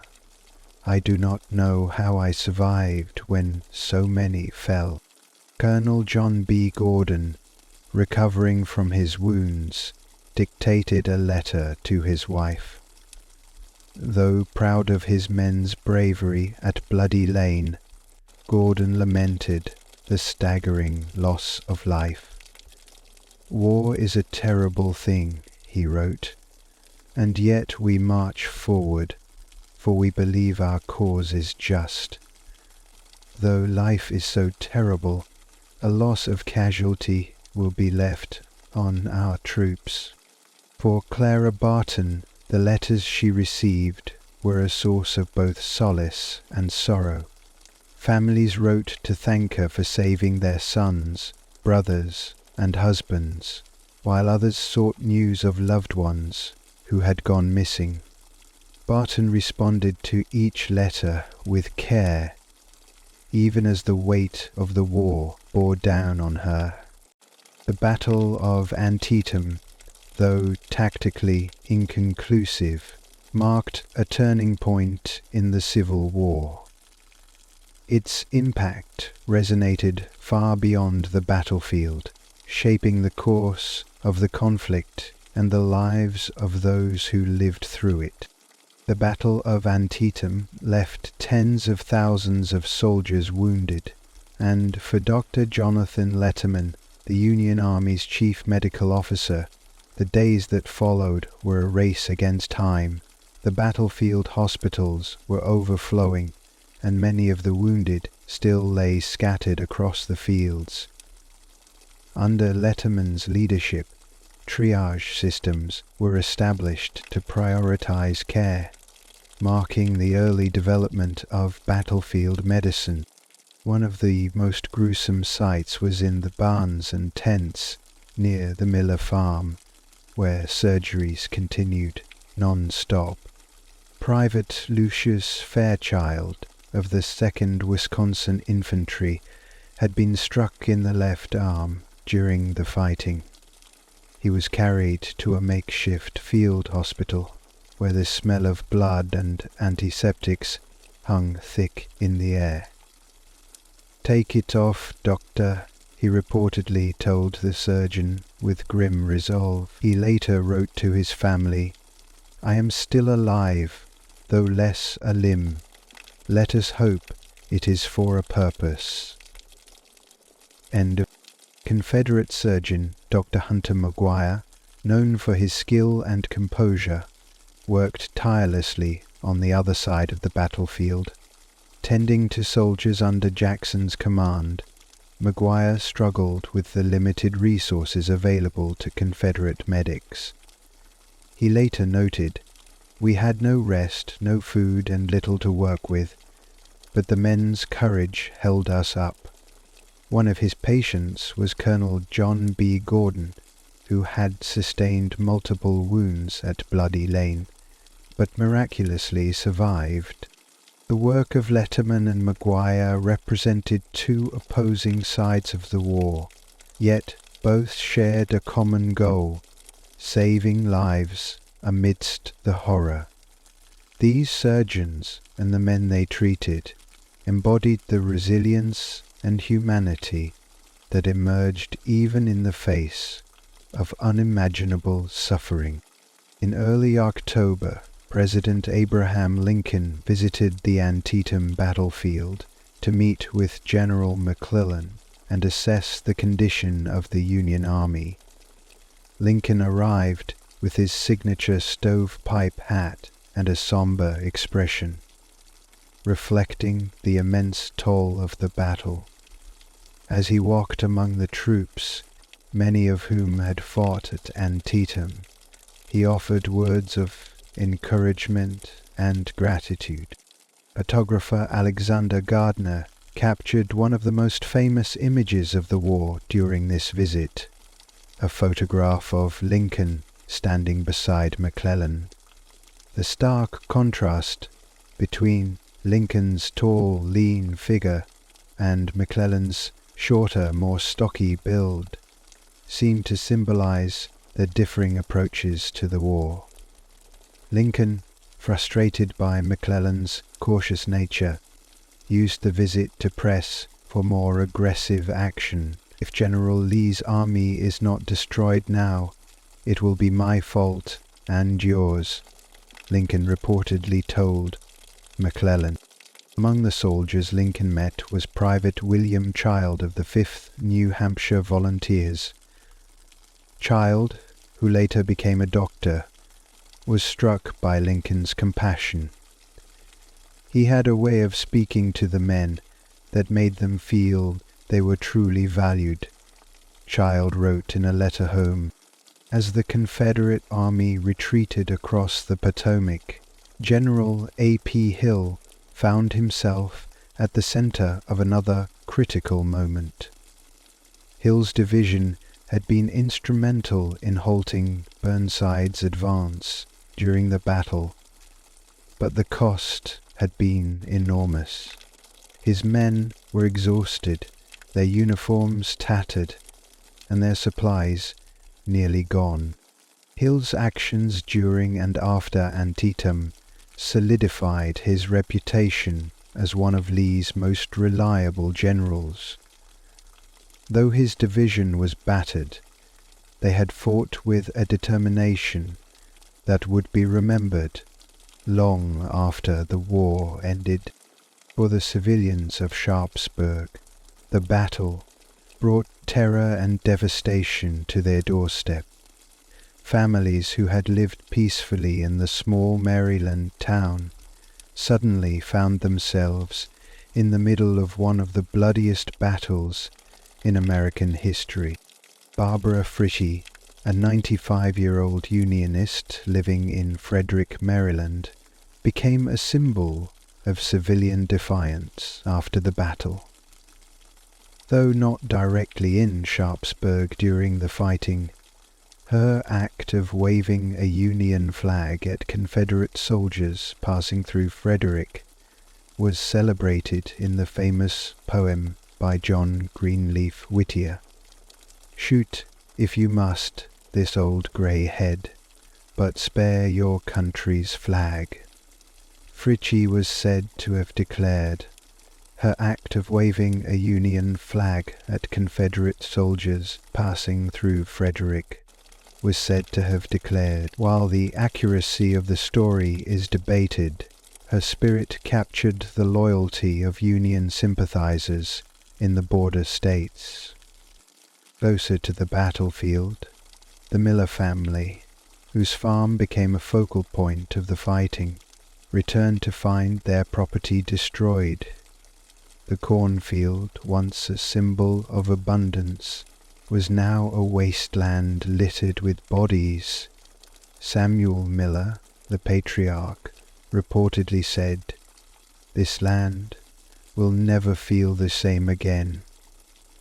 The family spent weeks burying the dead and repairing their home, but the scars of war remained. For the civilians of Sharpsburg and the surrounding areas, the Battle of Antietam was not just a historical event.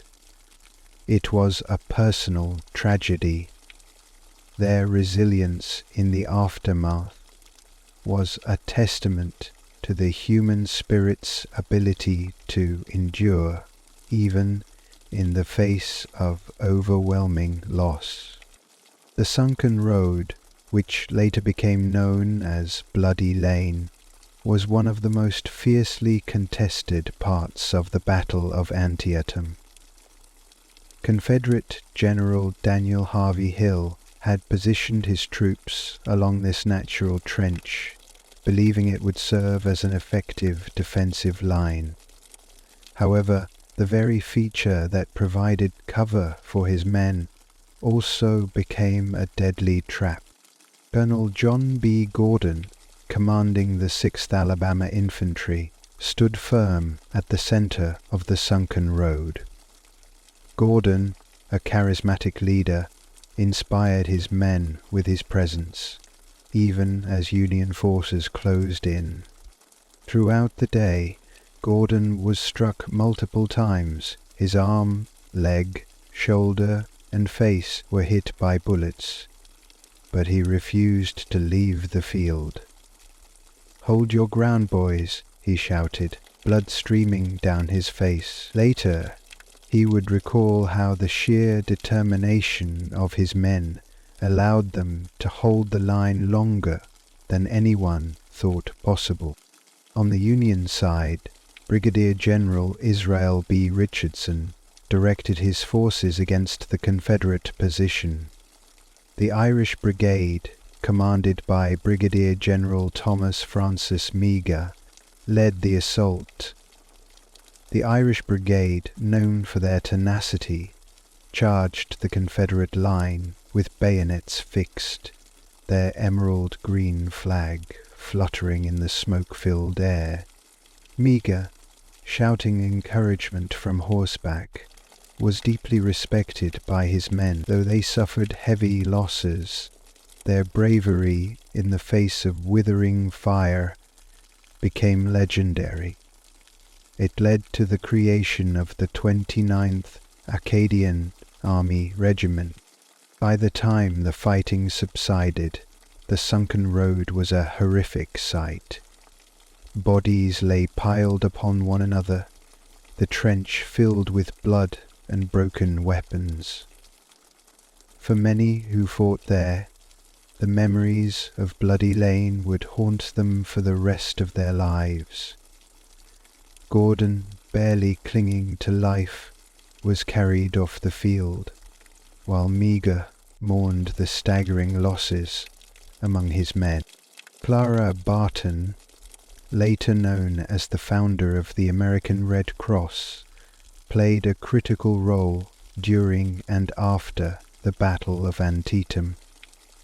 Arriving with supplies she had personally gathered, Barton immediately began tending to the wounded on the battlefield. She was often called the Angel of the Battlefield by the soldiers who benefited from her care. Barton worked tirelessly near the cornfield and Bloody Lane, bringing water and food to the wounded and assisting surgeons in their grim work. One soldier, Private James Dunbar, of the 9th New York, recalled how Barton appeared beside him just after he had been hit by shrapnel. She gave me water and dressed my wound, he wrote in a letter home. Without her, I surely would have died. Barton's efforts went beyond physical care. She provided comfort to the dying, holding their hands and writing down their final words to send to loved ones. Despite the horrors around her, Barton remained resolute. This was no time to shrink from duty, she later wrote. Every moment mattered. Her work at Antietam cemented Barton's reputation as a humanitarian and laid the foundation for her future work with the Red Cross. For the soldiers she aided, her presence was a beacon of hope amidst the chaos and despair. The fight at Burnside's Bridge was a pivotal moment in the battle, marked by courage and controversy. Union Major General Ambrose Burnside was tasked with crossing Antietam Creek to flank the Confederate right. However, the narrow bridge and the high ground held by Confederate forces under Brigadier General Robert Toombs made the crossing a deadly endeavor. Confederate sharpshooters from the 2nd and 20th Georgia Regiments, positioned on the bluffs overlooking the bridge, picked off Union soldiers as they advanced. Toombs, a fiery and outspoken general, commanded his men with determination. Despite being vastly outnumbered, his forces held their ground for hours, delaying Grandside's assault and buying critical time for the Confederates. On the Union side, Colonel Edward Ferrero of the 51st New York Infantry led one of the most desperate attempts to take the bridge. Ferrero's men, joined by the 51st Pennsylvania, charged across the exposed structure under heavy fire. Their persistence paid off, and by early afternoon Burnside's men finally secured the bridge. But the victory was short-lived. As Burnside's troops began their advance toward Sharpsburg, Confederate General A.P. Hill's division arrived on the field after a grueling march from Harper's Ferry. Hill's counterattack drove the Union forces back, effectively ending Burnside's momentum. For Burnside, the failure to capitalize on the hard-fought victory at the bridge would become a point of criticism in the months to come. Alexander Gardner, a Scottish-born photographer working for Matthew Brady's studio, arrived at the Antietam battlefield shortly after the fighting ended. Armed with his bulky camera and glass plates, Gardner documented the aftermath of the battle in stark detail. His photographs of Antietam would become some of the most iconic images of the Civil War, are offering a grim glimpse of the war's reality to those far from the front lines.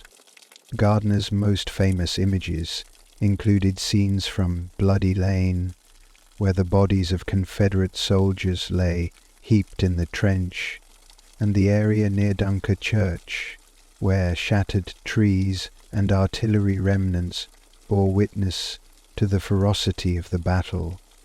These photographs were among the first to show the dead as they fell, rather than in sanitized or romanticized depictions. For many Americans, Gardner's work was a shocking revelation. His photographs were displayed in Brady's Gallery in New York under the title The Dead of Antietam, drawing crowds who came to see the war up close. Newspaper editor Oliver Wendell Holmes wrote, "You cannot look upon these pictures without feeling that you are near some mighty presence." Gardner's images not only preserved the history of Antietam, but also changed how the public perceived the war. They stripped away the veneer of glory and exposed the true cost of the conflict, making the battlefields of the Civil War more real and immediate than ever before. As the smoke cleared over Antietam Creek, Major General George B. McClellan faced growing criticism from Union leadership. Despite achieving a tactical advantage, McClellan's hesitance to commit his full forces during the battle allowed General Robert E. Lee's Confederate Army to escape across the Potomac River. President Lincoln had urged McClellan to pursue and destroy Lee's army, but the general's cautious nature prevailed. McClellan had over 200 reserves that never engaged in the battle, including the divisions under Major General Fitz John Porter. Porter, a staunch ally of McClellan, later defended the general's decision, arguing that the Union Army was too battered to risk a decisive pursuit. However, other officers, such as Major General Joseph Hooker, were less forgiving. Hooker, recovering from a foot wound sustained at the cornfield, wrote bitterly, "We should have crushed them. The enemy was beaten, and we let them go." McClellan's hesitation was rooted in his belief that Lee's army outnumbered his own, a misconception that had plagued him throughout the war. In reality, the Confederate forces were significantly smaller, with fewer than 400 men, compared to McClellan's 8,7,0,0. The missed opportunity to deliver a crushing blow to the Army of Northern Virginia would haunt McClellan perhaps even for a lifetime. For the greater part of his life's time, fought the majority of battles, McClellan says. For the soldiers of the Army of the Potomac, McClellan remained a beloved figure, affectionately nicknamed Little Mac. To them, he was a leader who cared deeply for their well-being. But for Lincoln and his war cabinet, McClellan's failure to act decisively at Antietam was a costly mistake, prolonging the war and diminishing the impact of what could have been a decisive Union victory. In the days following the battle, General Robert E. Lee ordered his battered army to retreat across the Potomac River into Virginia. The withdrawal was a grueling ordeal for the Confederates, who had suffered immense casualties and faced dwindling supplies.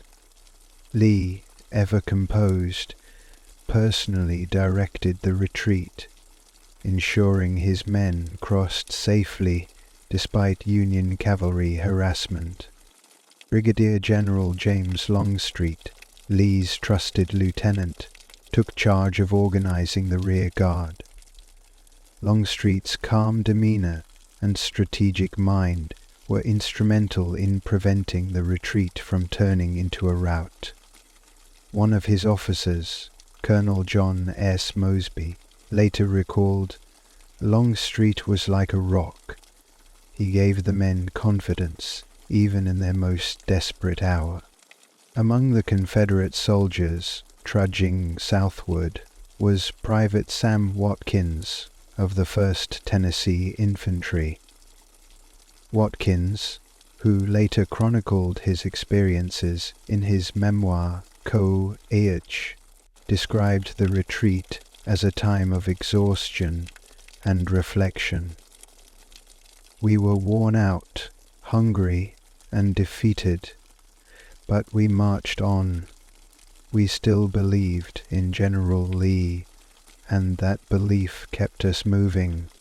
By September 20, 1862, Lee's army had successfully crossed into Virginia, leaving the Union Army in control of the battlefield. While the Confederates had avoided complete destruction, the retreat marked the end of Lee's first invasion of the North. For many in the South, the campaign's failure was a sobering reminder of the war's immense challenges.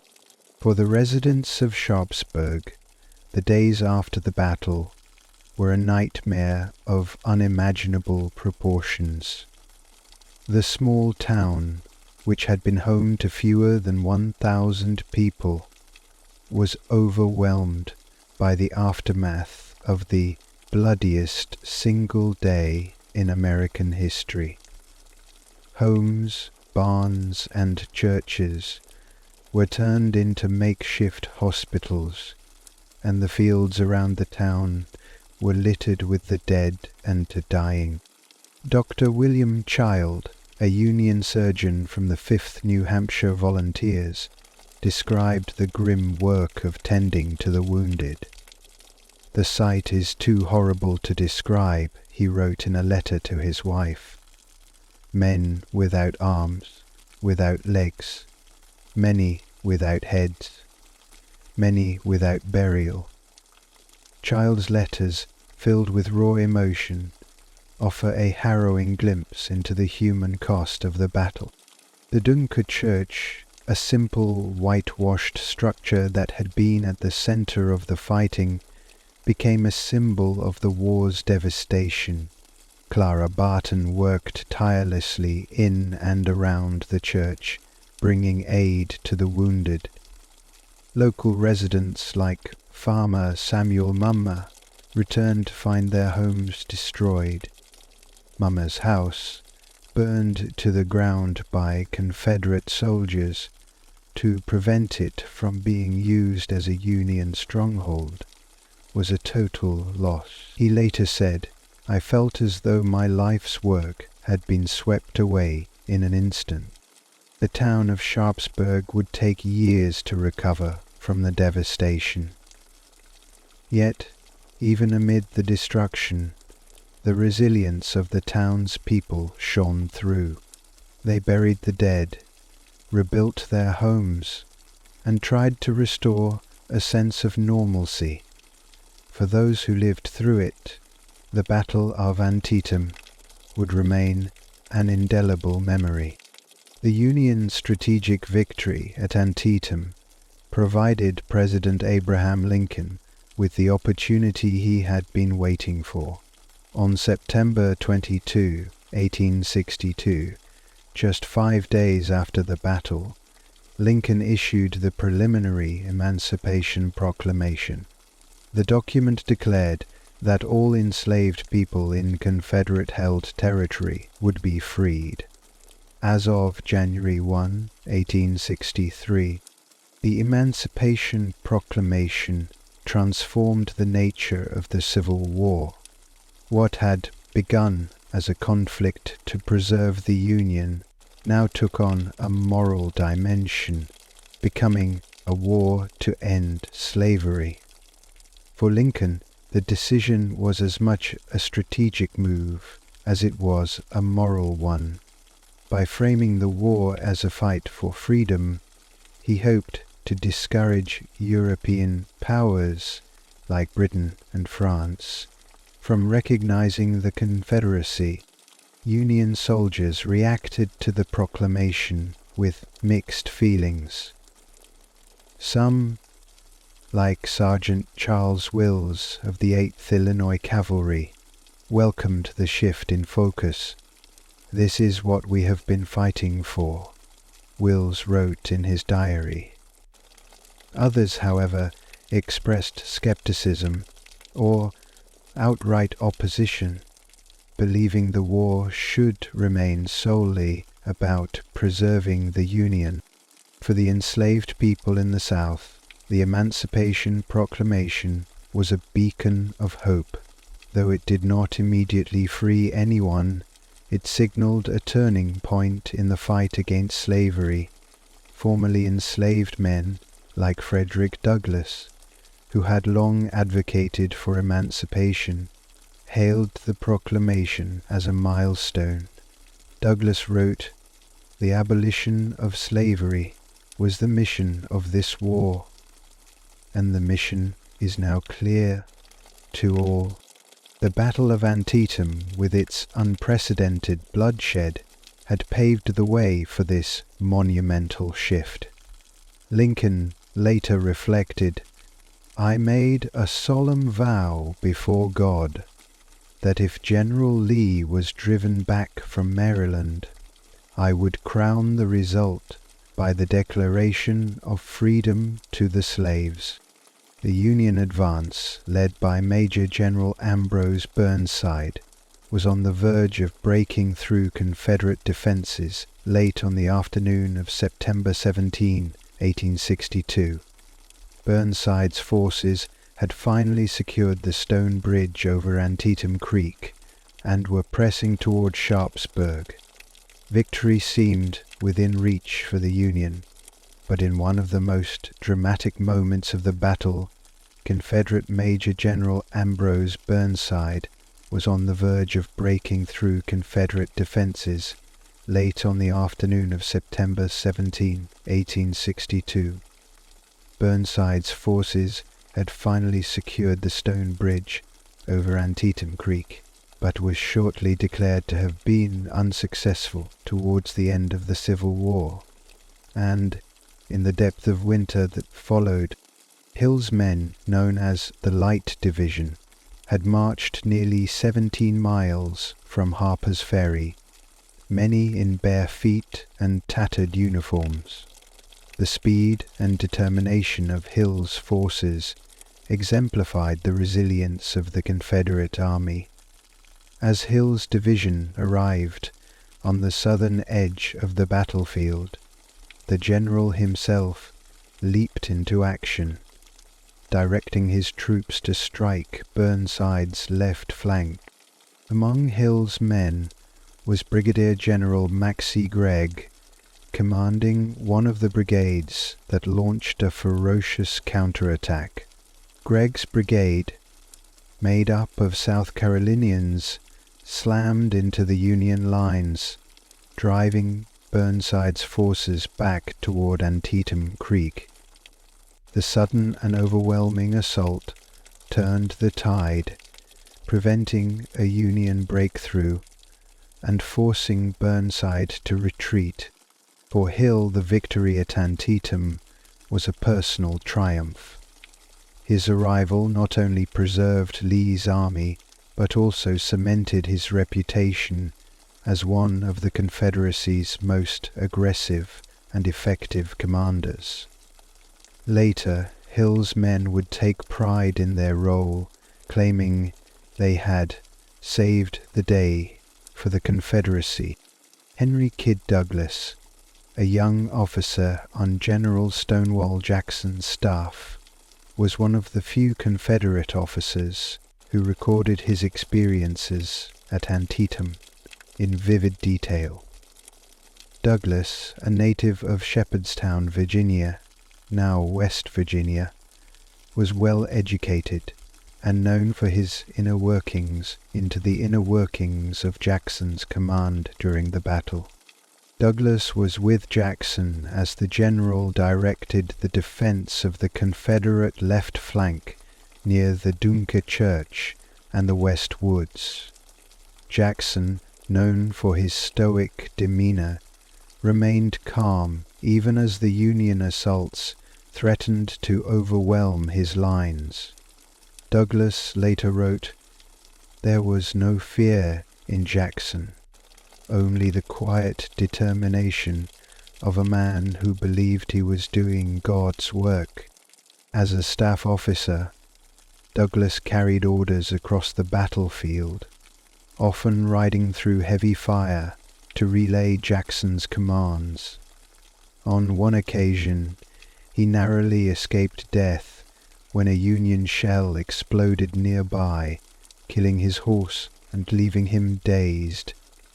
Despite the danger, Douglas remained at his post, embodying the courage and loyalty that Jackson demanded from his men. Douglas's account of Antietam is not only a tribute to Jackson's leadership, but also a testament to the sacrifices made by those who served on the Confederate staff. For Douglas, the battle was a defining moment, one that he would reflect on for the rest of his life. The 20th Massachusetts Infantry, also known as the Harvard Regiment, played a significant role in the Union assault on the West Woods, one of the bloodiest engagements of the day. Commanded by Colonel William Raymond Lee, the regiment was part of Major General Edwin V. Sumner's Second Corps, which launched a massive attack against the Confederate left flank. As the 20th Massachusetts advanced into the West Woods, they were met with devastating fire from Confederate forces under Major General Lafayette McLaws and Brigadier General John G. Walker. The dense forest became a killing ground, with Union soldiers falling in droves as they struggled to maintain their formation. Among the officers of the 20th Massachusetts was Lieutenant Oliver Wendell Holmes, Jr., the future Supreme Court Justice. Holmes was struck in the neck by a bullet during the assault and lay on the battlefield for hours before being evacuated. In later years, Holmes rarely spoke of his wartime experiences, but his time at Antietam left an indelible mark on him. The 20th Massachusetts suffered heavy casualties in the West Woods, losing nearly half of their men. Despite their losses, the regiment's bravery became a source of pride for its members, many of whom were students and alumni of Harvard University. Their sacrifice at Antietam was emblematic of the high cost of the war for both sides. The Irish Brigade, led by Brigadier General Thomas Francis Meagher, was one of the most celebrated units of the Union Army. At Antietam, the brigade's courage and sacrifice became legendary. Composed largely of Irish immigrants, the brigade included the 63rd, 69th, and 88th New York Infantry Regiments, along with elements of the 29th Massachusetts and 116th Pennsylvania. Meagher, a charismatic and controversial leader, inspired his men with fiery speeches about their duty to their adopted country. At Antietam, the Irish Brigade was ordered to assault the Confederate position at Bloody Lane, with emerald green flags flying and cries of "Herin go Brug." ringing out, the brigade charged into the fray. Confederate defenders, including Colonel John B. Gordon's Alabamians, unleashed a storm of fire on the advancing Irishmen. Despite suffering horrendous losses, the brigade pressed forward, reaching the edge of the sunken road before being forced to retreat. The bravery of the Irish brigade was undeniable, but the cost was staggering. Over 500 men were killed, wounded, or missing. By the end of the day, Meagher later reflected on the battle with a mix of pride and sorrow. "They fought like heroes, and they fell like men," he said of his troops.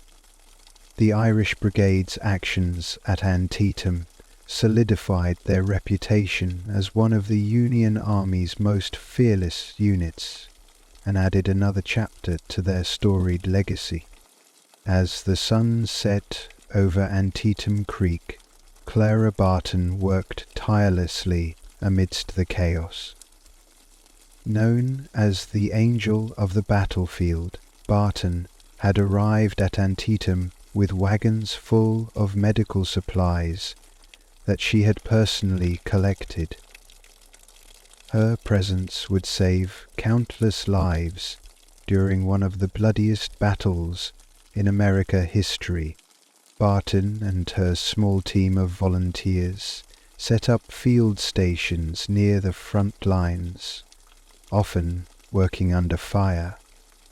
She recounted how she brought water to dying soldiers, bound their wounds, and provided what little comfort she could. One soldier, barely clinging to life, grasped her hand and whispered, "You've come from heaven." One of Barton's most famous moments at Antietam occurred as she assisted surgeons near the battlefield. While she was holding a lantern to provide light for an operation, a bullet passed through her sleeve and struck the soldier she was tending, killing him instantly.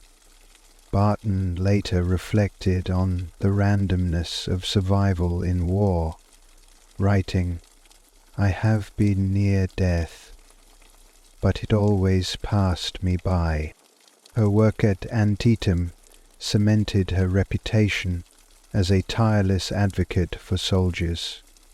Barton's commitment to caring for the wounded would later lead to the founding of the American Red Cross. At Antietam, she proved that courage came in many forms, and her efforts were a beacon of humanity in the midst of unimaginable suffering. The sunken road, later known as Bloody Lane, was the scene of some of the most intense fighting at Antietam. Among the Confederate officers tasked with defending this critical position was Colonel John B. Gordon of the 6th Alabama Infantry. Gordon, a charismatic and fearless leader, rallied his men as wave after wave of Union soldiers attacked their position. Gordon later recounted his experience at Bloody Lane in vivid detail. He described standing atop the embankment, urging his men to hold their ground as bullets whizzed past him. "It was as if the very air was alive with death," he wrote in his memoirs. Despite suffering severe wounds, one to his face and others to his arm and leg, Gordon refused to leave the field until he was carried away unconscious. The Confederate defense of the sunken road ultimately collapsed under the weight of Union assaults, led by Major General William H. French and Brigadier General Israel B. Richardson. The road, once a peaceful farm lane, was transformed into a scene of carnage, with thousands of bodies piled atop one another. Gordon's bravery, however, became legendary, and he was treated with great attention, not only as a matter of pride and a culture of sunken and destroyed, but as a tool of confiscation and control. For the men who fought at Bloody Lane, the horrors of that day would stay with them forever. The sunken road became a symbol of the battle's brutality, a place where courage and sacrifice were met with unimaginable loss. Major General Ambrose Burnside's X-Corps faced one of the toughest challenges of the day, capturing the stone bridge over Antietam Creek, later known as Burnside's Bridge. For hours, Burnside's men struggled to cross the narrow bridge, which was heavily defended by Confederate forces under Brigadier General Robert Toombs and Colonel Henry Benning. Toombs, a fiery Georgian, had positioned sharpshooters along the steep bluffs overlooking the bridge, creating a deadly bottleneck for Union forces. For most of the morning, Burnside's repeated assaults were repelled with heavy casualties. Among the Union regiments that suffered greatly, which lost its commander, Colonel Henry W. Kingsbury, in the failed attack. Frustrated by the lack of progress, Burnside eventually ordered a flanking maneuver, allowing his troops to cross the creek at a shallow ford downstream. This tactical adjustment finally broke the Confederate defenses, and Burnside's men stormed the bridge, driving Toombs's forces back.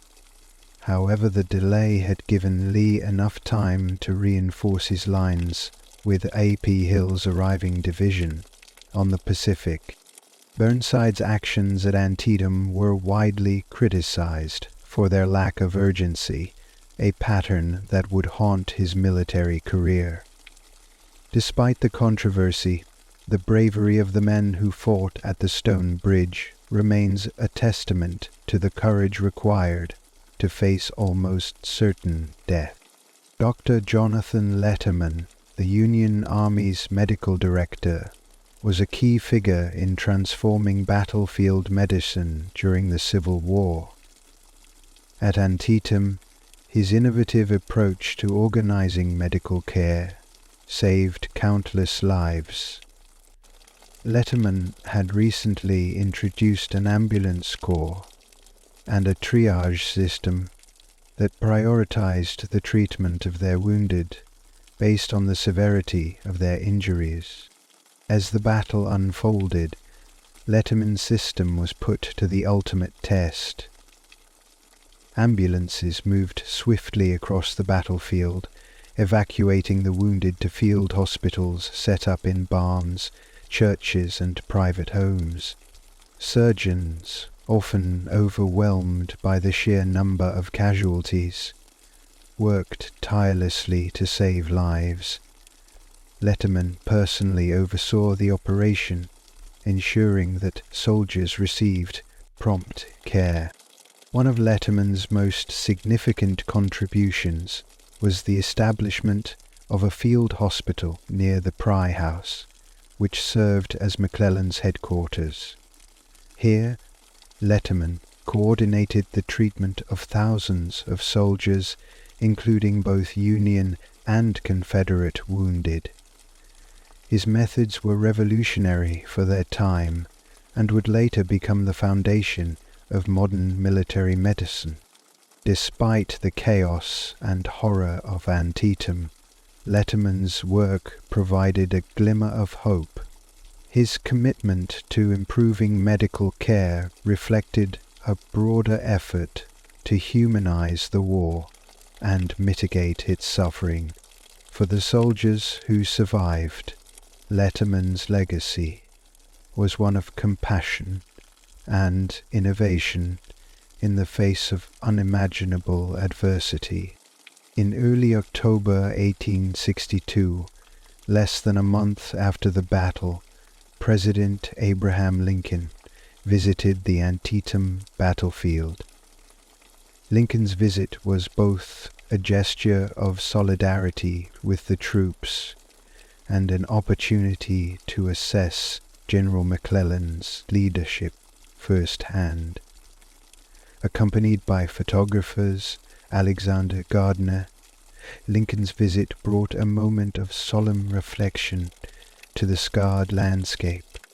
Lincoln met with McClellan at the Pry House, where the two men discussed the battle and the state of the war.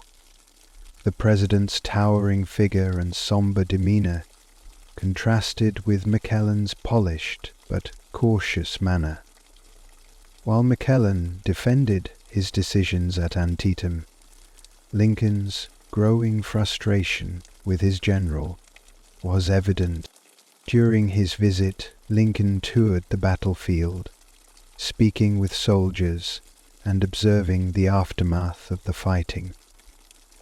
Gardner captured several iconic photographs of Lincoln standing with McClellan and other officers. Images that would later symbolize the president's personal involvement in the war effort. For Lincoln, Antietam represented a turning point not only in the military campaign but also in the moral purpose of the war. His visit reinforced his resolve to issue the Emancipation Proclamation, transforming the conflict into a fight for freedom. Standing on the blood-soaked fields of Antietam, Lincoln saw both the cost of the war and the necessity of its ultimate goal, a united and free nation. As the morning battle at the cornfield began to subside, Major General William H. French's division of the Union Second Corps prepared for its fateful assault on the Sunken Road, later infamous as Bloody Lane. French's men were ordered to break through the Confederate center, which was entrenched in the deep depression of the road. French, known as a pragmatic but methodical officer, led 3 brigades into the assault. His division, consisting of nearly 5,000 men, faced intense resistance from Confederate troops under Major General D.H. Hill. Among the Union regiments was the 14th Connecticut Infantry, newly arrived to the battlefield and experiencing its baptism of fire. The regiment's colonel, Dwight Morris, urged his men forward despite the withering musket fire. The attack devolved into a brutal exchange of volleys, with French's brigades struggling to advance against the entrenched Confederates. Colonel John B. Gordon, commanding the 6th Alabama Infantry, played a key role in rallying the defenders. From his vantage point atop the embankment, Gordon shouted orders and inspired his men, even as he was wounded multiple times. Eventually, the weight of French's assault began to tell. Confederate lines faltered under relentless pressure, and the sunken road became a killing ground, its earth soaked with the blood of fallen soldiers. French's tenacity had broken the Confederate center, but at a staggering cost. The sight of the bodies piled in Bloody Lane haunted survivors on both sides, a grim reminder of the battle's savagery. As the fighting at Bloody Lane reached its climax, Brigadier General Israel B. Richardson, commanding another division of the Union Second Corps, personally led his men into the fray. Richardson, a veteran of the Mexican-American War, was known for his fearlessness and unyielding determination. At Antietam, he was determined to exploit the breach created by French's assault and drive the Confederates from their position. Richardson directed the 1st Delaware Infantry and the Irish Brigade, among other units, as they advanced into the sunken road. He rode along the lines, encouraging his men and urging them to press the attack. His leadership was instrumental in coordinating the final push that forced the Confederates to retreat. He entered the field and watched his men die off in the sun. However, Richardson's courage came at a cost. As he stood on the front lines, directing his troops, he was struck by a Confederate artillery shell fragment. Gravely wounded, Richardson was carried from the field and taken to a makeshift hospital at the Pry House, where Union Army Medical Director Dr. Jonathan Letterman worked tirelessly to save him. Having suffered, despite the best efforts of Letterman and his team, Richardson's injuries proved fatal. He died several weeks later, leaving a legacy of bravery and sacrifice. His death was a significant blow to the Union Army, as Richardson had been one of its most promising commanders. His actions at Antietam, however, ensured that the Union had gained a critical foothold on the battlefield. Among the Union troops engaged in the battle was a young corporal named William McKinley, serving in the 23rd Ohio Infantry. McKinley, who would later become the 25th President of the United States, was tasked with ensuring that his comrades were supplied with food and ammunition during the long and grueling day. McKinley's regiment was part of the X Corps under General Ambrose Burnside, and they played a critical role in the assault on the Stone Bridge. As Confederate sharpshooters targeted Union troops crossing the bridge, McKinley remained steadfast, moving between the lines to deliver supplies under heavy fire. And so, one of McKinley's most notable contributions came later in the day, when Burnside's forces advanced toward Sharpsburg. McKinley helped organize and distribute rations to exhausted soldiers who had been fighting for hours without food or water. His actions earned him the admiration of his fellow soldiers and demonstrated the importance of logistical support in the chaos of battle. Though McKinley's role at Antietam was less dramatic than that of some of his contemporaries, his courage and dedication reflected the resilience of the Union Army. For McKinley, the experience of Antietam was formative, shaping his sense of duty and leadership that would define his future political career. On the Confederate side, Major General Lafayette McLaws played a pivotal role in the defense of the West Woods, one of the most fiercely contested areas of the battlefield.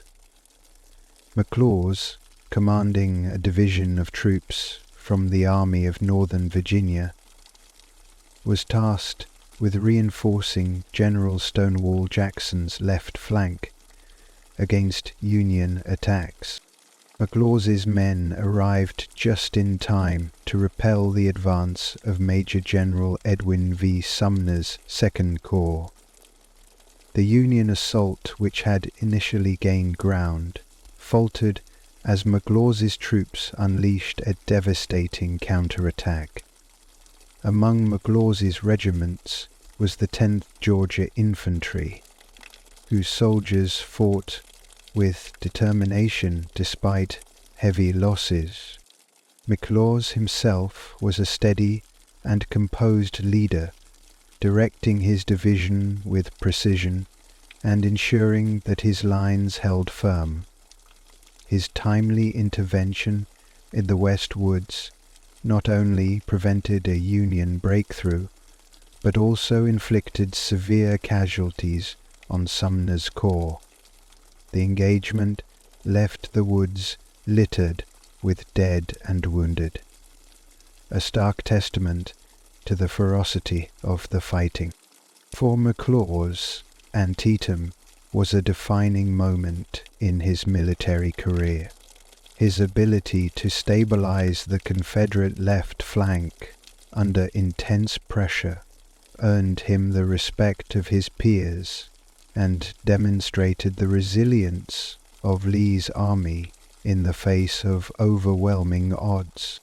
While the soldiers fought and died on the fields around Sharpsburg, the town's civilians found themselves caught in the crossfire of history. Families who had lived in the area for generations were forced to flee their homes, or seek shelter as artillery shells and musket fire rained down. One such civilian was Mary Anna Rohrbach, whose family farm became a battleground during the fight for the Stone Bridge. The Rohrbachs, like many families in Sharpsburg, opened their home to care for the wounded. Mary Anna recalled tending to both Union and Confederate soldiers, providing food, water, and makeshift bandages for the injured.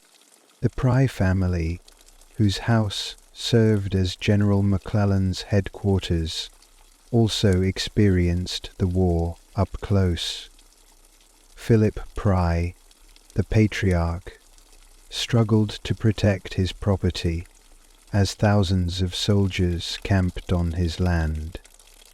After the battle, the Pry house became a clock where surgeons worked around the clock to save lives.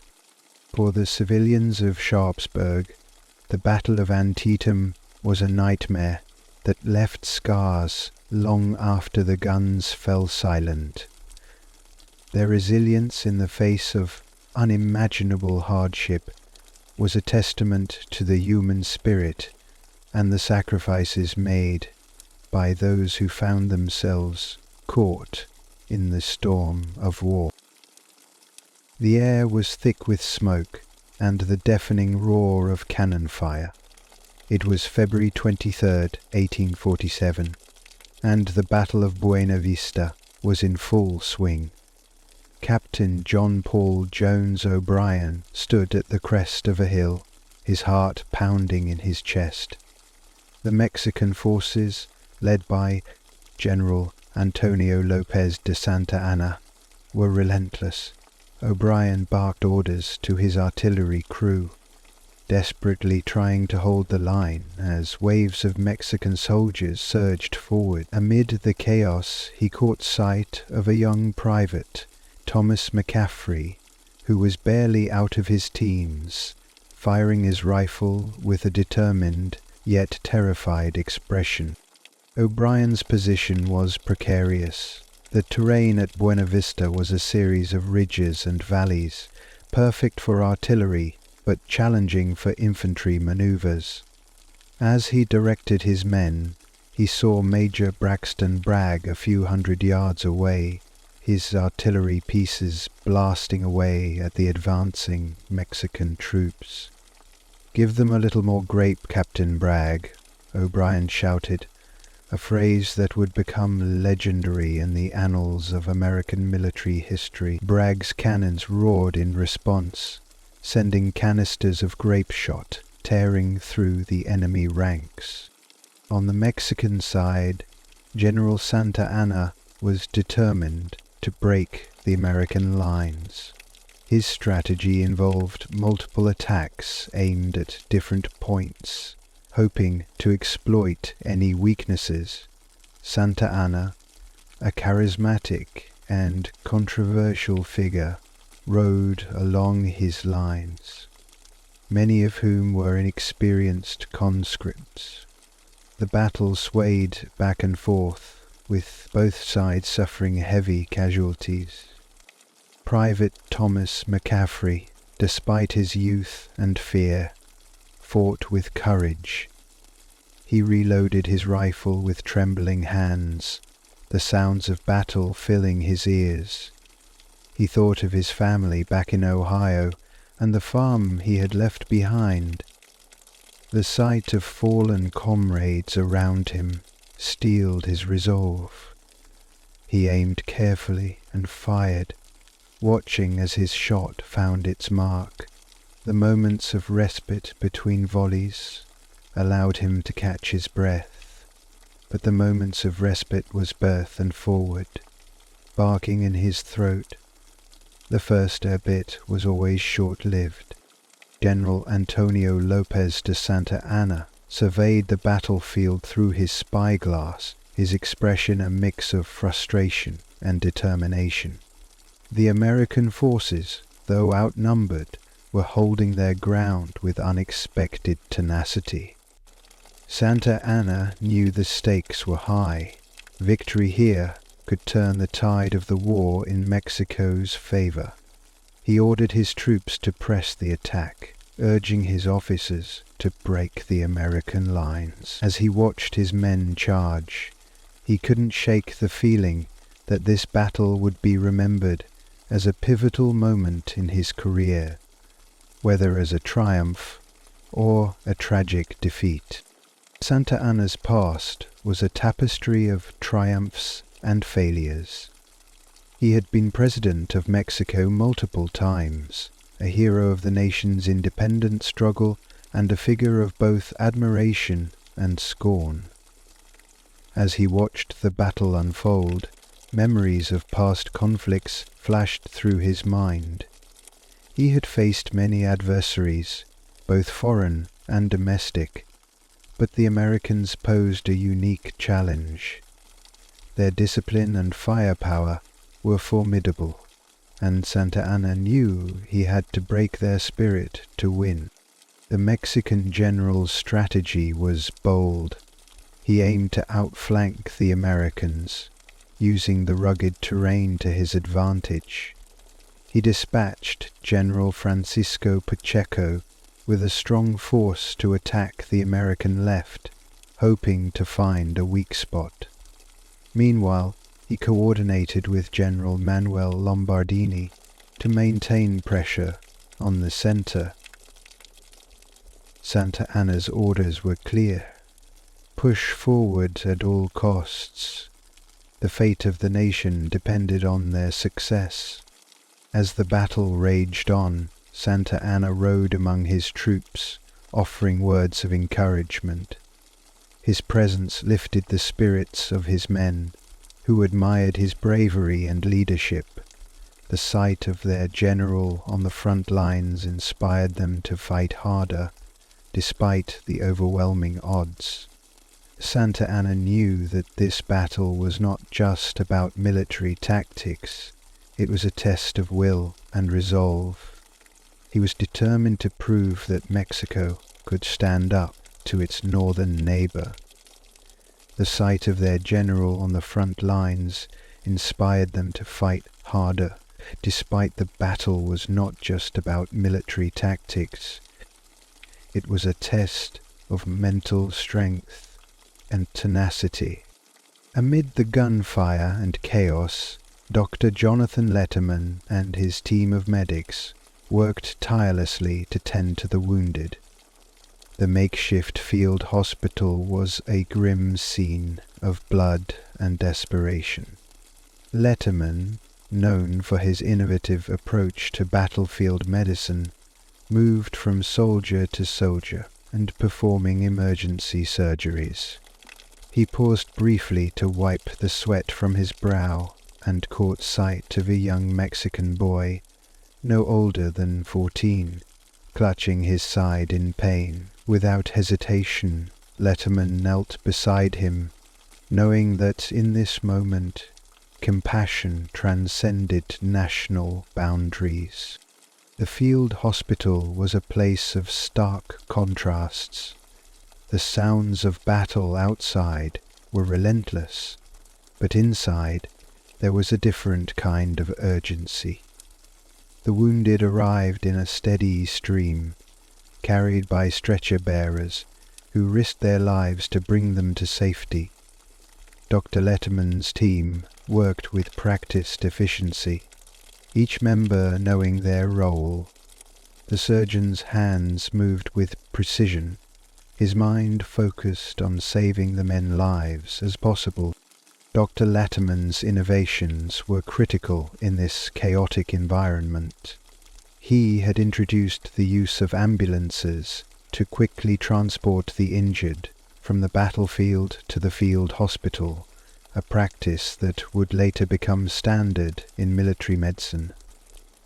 His emphasis on triage, prioritizing the treatment of the most severely wounded, was revolutionary.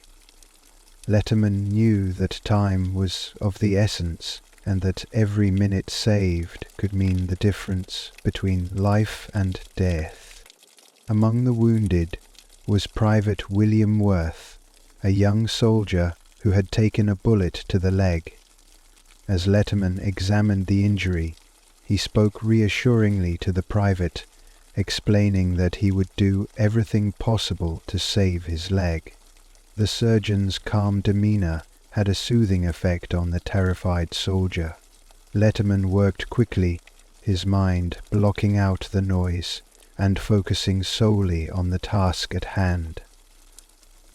Private James Sullivan sat in the dim light of his tent, reading a letter from his wife back in Ohio. Her words were a balm to his weary soul, a reminder of the life he was fighting to protect. He could almost hear her voice as she described their son's first steps and the blossoming of the apple trees in their orchard.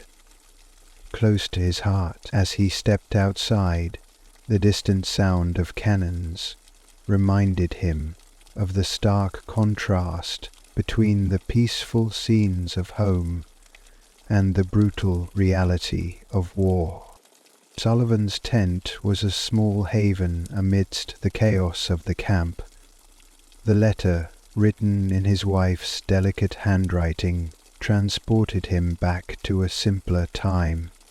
He could picture his son toddling around the yard, his wife's laughter filling the air.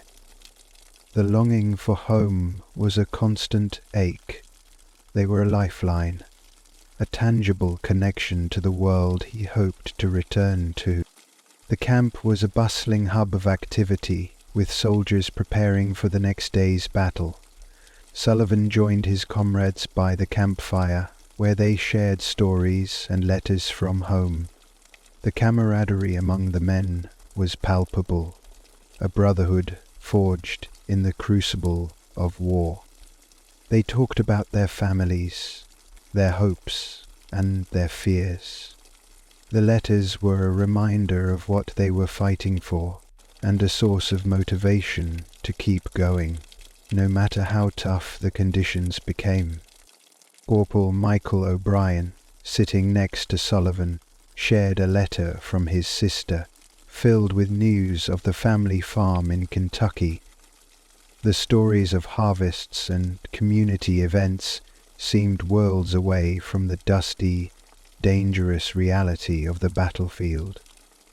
But these moments of connection were vital, providing a sense of normalcy and hope as the fire crackled and the men laughed. The war seemed just a little bit farther away, if only for a moment. March 9th, 1847. The U.S. Army, led by General Winfield Scott, landed on the beaches near Veracruz.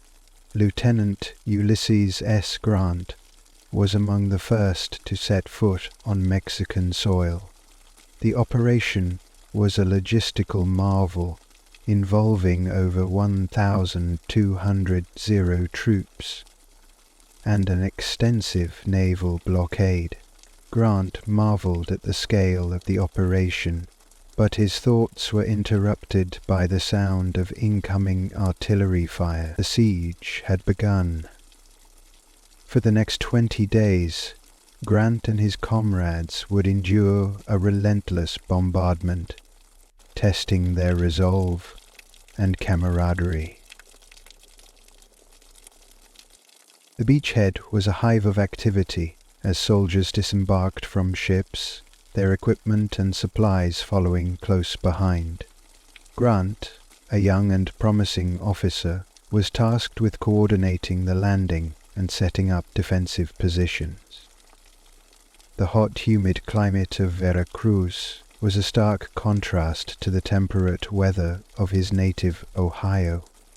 As he directed his men, he couldn't help but feel a sense of anticipation mixed with dread. This was his first major campaign, and he was determined to prove himself. General Scott, a veteran of many campaigns, oversaw the operation with meticulous precision. Known for his strict discipline and attention to detail, Scott had earned the nickname Old Fuss and Feathers. His strategy for taking Veracruz involved a combination of naval and land forces aimed at cutting off the city's supplies and forcing a surrender. Scott's confidence in his plan was evident, but he also understood the risks involved. The Mexican defenders, led by General Juan Morales, were well prepared and determined to hold the city. The bombardment of Veracruz was relentless. American naval guns pounded the city's defenses, while Army artillery set up positions around the perimeter. The noise was deafening, and the ground shook with each explosion. Grant moved among his men, ensuring they were in position and ready for the assault. The sight of wounded soldiers being carried back from the front lines was a grim reminder of the battle's cost. Grant's respect for the resilience and bravery of his comrades grew with each passing day. Inside the city, the Mexican defenders and civilians endured unimaginable hardship. The constant shelling took a toll on both morale and infrastructure. General Morales coordinated the defense, rallying his troops and urging the civilians to stay strong.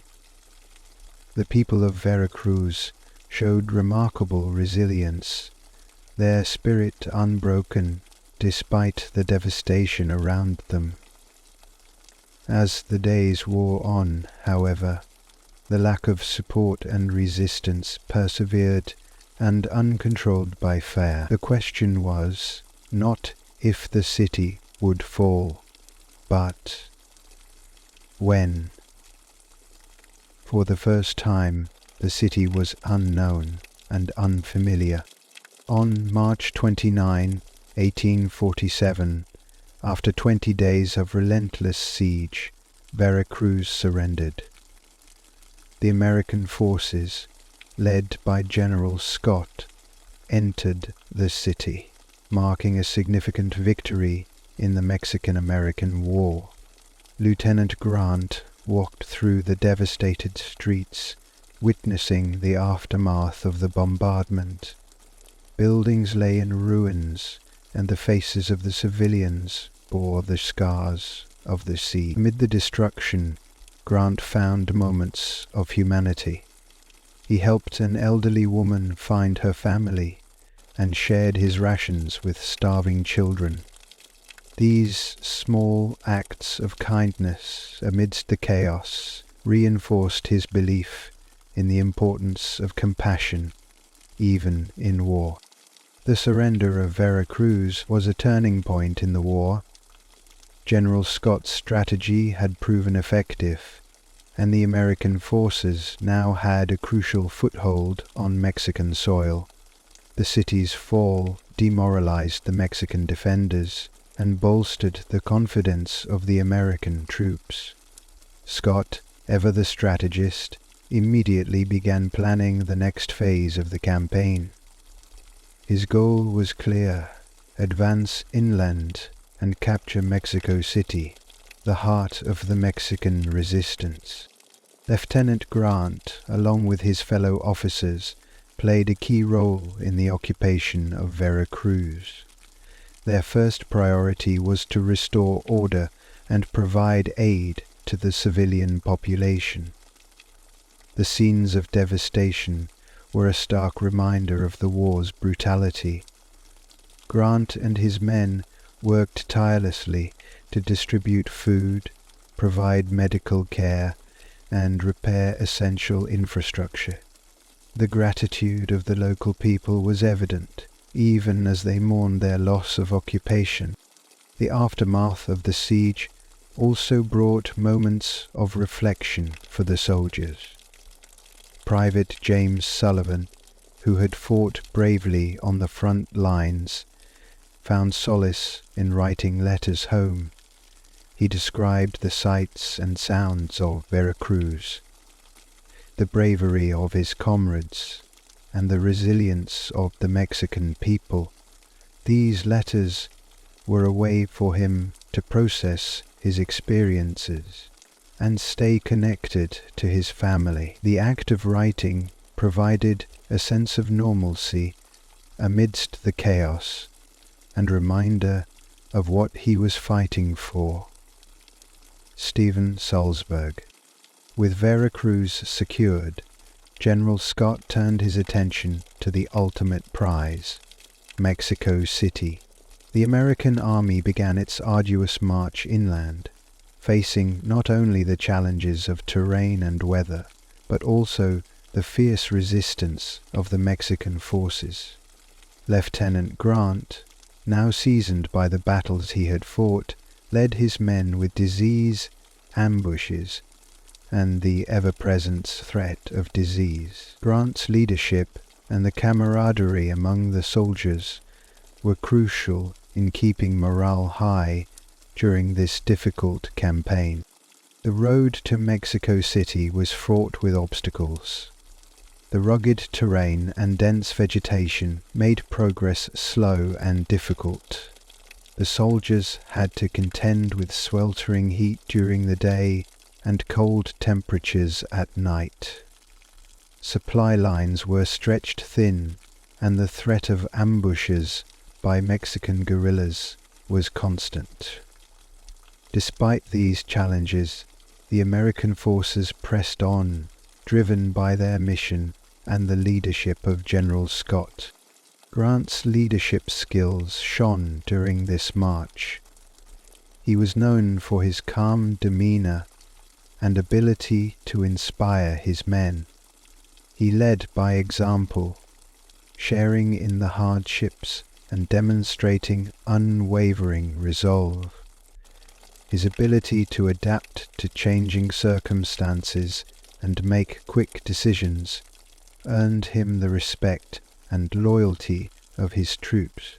Grant's experiences during this campaign would shape his military career and lay the foundation for his future successes. The Mexican forces, aware of the American advance, prepared to defend their homeland with tenacity. General Santa Anna, despite the setback at Buena Vista, remained a formidable adversary. He marshaled his troops and set up defensive positions along the route to Mexico City. Santa Anna's strategy involved using the terrain to his advantage, setting up ambushes and launching surprise attacks.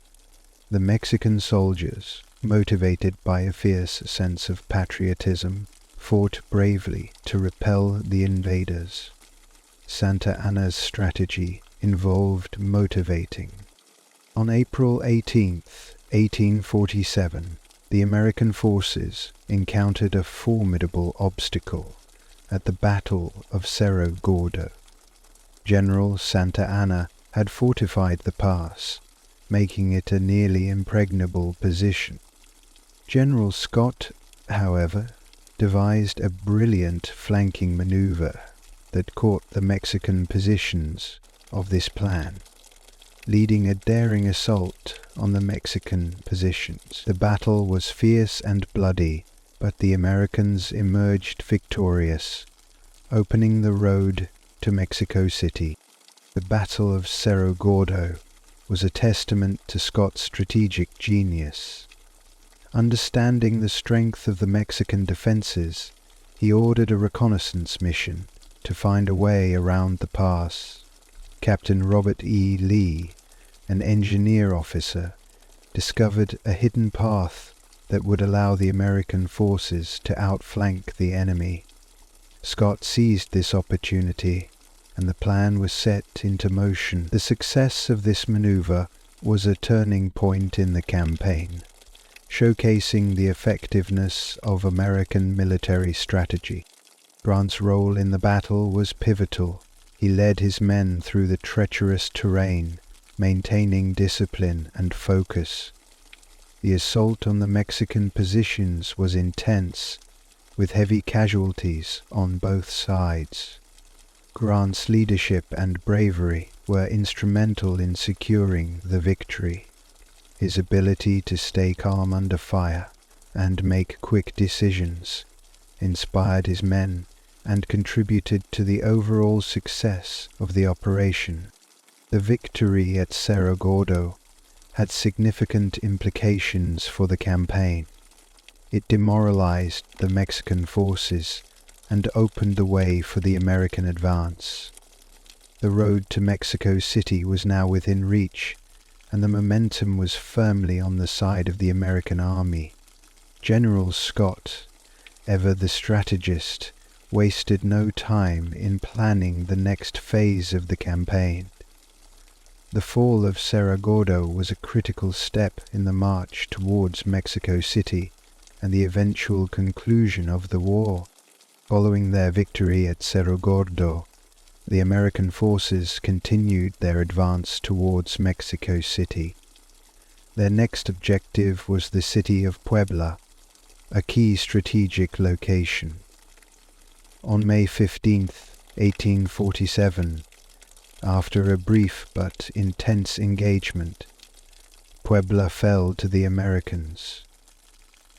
Lieutenant Grant and his men played a crucial role in the capture of the city, demonstrating their growing confidence and competence. The occupation of Puebla provided a much-needed respite for the weary soldiers and a base of operations for the final push towards Mexico City. Puebla was a city of great cultural and strategic importance. Its capture was a significant blow to the Mexican forces and a morale boost for the Americans. The city's fall was achieved with minimal resistance, as the Mexican defenders, already demoralized by previous defeats, chose to withdraw rather than face the superior American forces. The occupation of Puebla allowed the American army to regroup, resupply, and prepare for the final leg of their campaign. Grant's experiences in Puebla further honed his leadership skills. He worked closely with local officials to ensure the smooth administration of the occupied city. His efforts to maintain order and provide for the civilian population earned him the respect of both his men and the local inhabitants. Grant's ability to balance military objectives with humanitarian concerns was a hallmark of his leadership style and contributed to the overall success of the occupation. The time spent in Puebla was also a period of reflection for the soldiers. Private James Sullivan, who had fought bravely throughout the campaign, took the opportunity to write letters home and document his experiences. The city provided a temporary respite from the rigors of war, allowing the men to rest and recover. The camaraderie among the soldiers grew stronger as they shared stories and experiences. The bonds forged in Puebla would prove invaluable in the battles to come. With Puebla secured, General Scott began the final preparations for the assault on Mexico City. The road ahead was fraught with challenges, including well-fortified Mexican positions and the need to navigate the difficult terrain. Lieutenant Grant, now a seasoned officer, played a key role in planning the approach. The American forces moved cautiously, aware that the final battle would determine the outcome of the war. The tension was palpable as the soldiers prepared for the climactic confrontation. The approach to Mexico City was a meticulously planned operation. General Scott's strategy involved multiple prongs, aimed at outflanking the Mexican defenses and cutting off their supply lines. The American forces advanced through a series of skirmishes and minor engagements. The anticipation of the final assault was a source of both anxiety and determination for the soldiers. They knew that victory was within reach, but the cost would be high. Grant's leadership during this phase was crucial. He oversaw reconnaissance missions, coordinated logistics, and ensured that his men were ready for the challenges ahead. His calm demeanor and strategic acumen inspired confidence among his troops. As they moved closer to Mexico City, their sense of purpose and unity among the American forces grew stronger.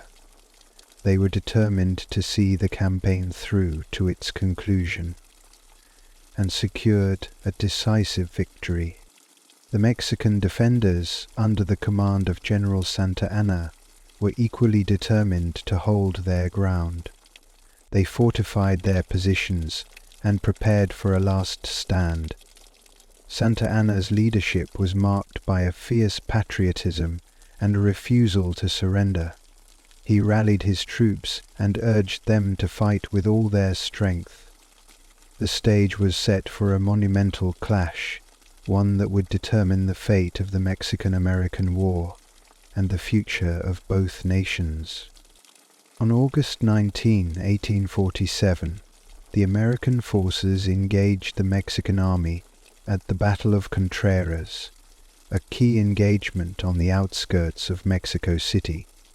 The Mexican forces, commanded by General Gabriel Valencia, had established strong defensive positions. General Scott devised a critical role in the execution of this plan.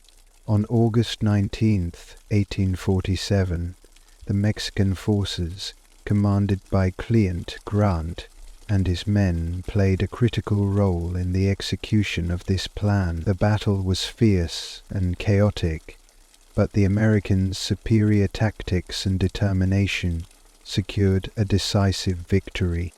The Battle of Contreras was a masterclass in military strategy.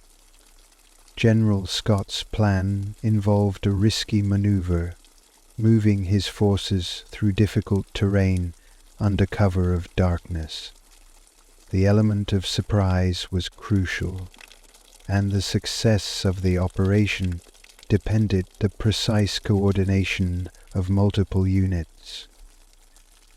As dawn broke, the American forces launched their attack, catching the Mexican defenders off guard. The battle quickly turned into a rout, with the Mexican forces fleeing in disarray. Grant's leadership during the battle was exemplary.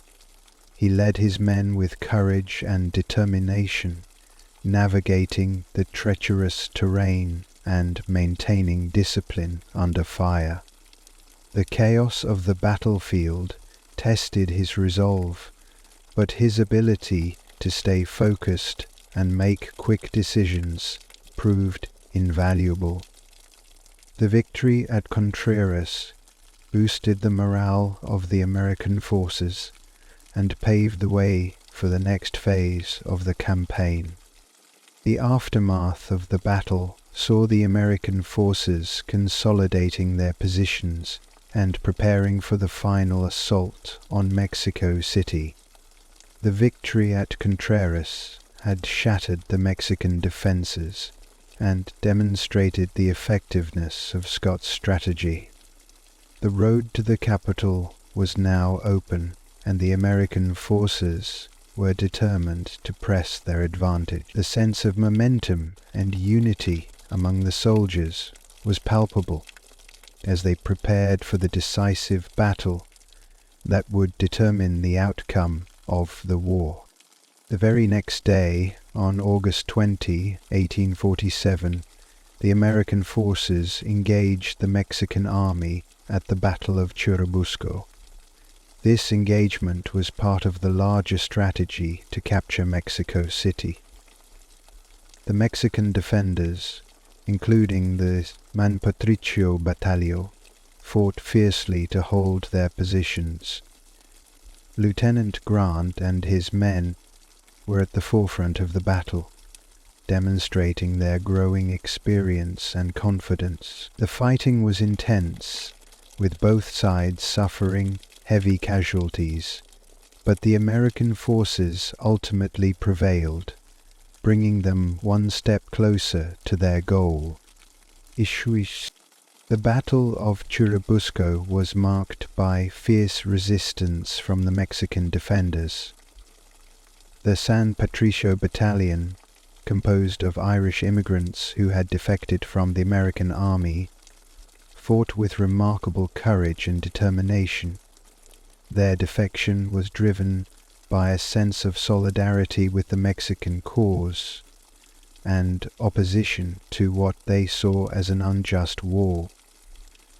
The presence of the San Patricios added a complex layer to the battle, highlighting the diverse motivations and loyalties of those involved. Grant's leadership during the battle was once again pivotal. He led his men through the thick of the fighting, maintaining discipline and focus amidst the chaos. The experience gained in previous battles had honed his tactical skills and deepened his understanding of warfare, the result being a sudden exception to the resilience and determination of the American forces. The aftermath of Churubusco saw the American forces regrouping and preparing for the final push towards Mexico City. The victory had come at a high cost, with many soldiers wounded or killed. The sense of loss was palpable, but so was the determination to see the campaign through to its conclusion. The soldiers knew that the end was in sight, and their resolve to capture Mexico City was stronger than ever. The road ahead was still fraught with challenges, but the momentum was firmly on the side of the American forces. With the victories at Contreras and Churubusco, the American forces moved closer to their ultimate objective, Mexico City. The next major obstacle was the fortress of Chapultepec, a strategic stronghold guarding the entrance to the city. General Scott and his officers, including Lieutenant Grant, devised a plan to assault the fortress. The approach was carefully coordinated, with artillery units bombarding the defences and infantry units preparing for the assault. The tension was palpable as the soldiers readied themselves for one of the most challenging battles of the campaign. Chapultepec was a formidable fortress, situated on a hill and surrounded by strong defensive positions. The Mexican defenders, aware of its strategic importance, had fortified it heavily. General Nicolas Bravo, a veteran of many battles, commanded the garrison and prepared his troops for the impending assault. The fortress was not only a military target, but also a symbol of Mexican resistance. The battle for Chapultepec would be a defining moment in the campaign. one that would test the resolve and capabilities of both sides. Grant's role in the assault on Chapultepec was crucial. He led his men in the preliminary skirmishes, securing key positions and preparing for the main attack. The approach to the fortress was fraught with danger, as the Mexican defenders rained down fire from their elevated positions. Grant's leadership and tactical acumen were on full display as he maneuvered his troops through the deadly gauntlet. The sense of anticipation and determination among the American forces was palpable as they prepared for the final assault. The bombardment of Chapultepec began on September 12, 1847. American artillery units pounded the fortress, aiming to weaken its defenses and demoralize the defenders. The sound of the cannons was deafening, and the ground shook with each explosion. The bombardment continued throughout the day and into the night, setting the stage for the infantry assault. The soldiers knew that the coming battle would be fierce, and the victory would require every ounce of their courage and determination. The fate of the campaign and the war hung in the balance. On September 13, 1847, the American forces launched their assault on Chapultepec. The battle was fierce and bloody, with the Mexican defenders putting up a determined resistance. Lieutenant Grant led his men through the thick of the fighting, demonstrating remarkable bravery and tactical skill. The fortress was heavily fortified, and the approach was fraught with danger. The sight of the American flag being raised over Chapultepec marked a turning point in the campaign. The fall of the fortress opened the way to Mexico City, and the morale of the American forces soared. In 1946, the Italian government declared war on the United States. The assault on Chapultepec was a brutal and chaotic battle. The American forces, divided into several columns, advanced on the fortress from multiple directions. The Mexican defenders, well aware of the fortress's strategic importance, fought with tenacity. The battle saw intense hand-to-hand combat, with soldiers fighting desperately for every inch of ground. The sounds of musket fire, cannon blasts, and the cries of the wounded filled the air. The Mexican defenders, well aware of the fortress's strategic importance, filled the air, creating a scene of unmistakable carnage. Grant's leadership during the assault was exemplary. He led his men with determination, inspiring them to push forward despite the heavy resistance. His ability to make quick decisions and adapt to the changing dynamics of the battlefield was crucial. Grant's courage and composure under fire earned him the respect and admiration of his men. The sight of the American flag being raised over Chapultepec was a powerful symbol of victory and a testament to the bravery and determination of the American forces. The fall of Chapultepec had a profound impact on the course of the campaign. It demoralized the Mexican defenders and paved the way for the American advance on Mexico City. The victory was a turning point, demonstrating the effectiveness of American strategy and the resilience of its soldiers. The sense of accomplishment and momentum among the American forces was palpable as they prepared for the final push towards the capital. The end of the campaign was in sight, and the soldiers were determined to see it through to a successful conclusion. Following the victory at Chapultepec, the American forces advanced on Mexico City. The capture of the capital was the ultimate objective of the campaign, and the soldiers were determined to achieve it. On September 14th, 1847, General Scott's forces entered the city, marking the culmination of their long and arduous campaign. Lieutenant Grant, along with his fellow officers and soldiers, experienced a mix of relief, triumph, and reflection as they marched through the streets of Mexico City.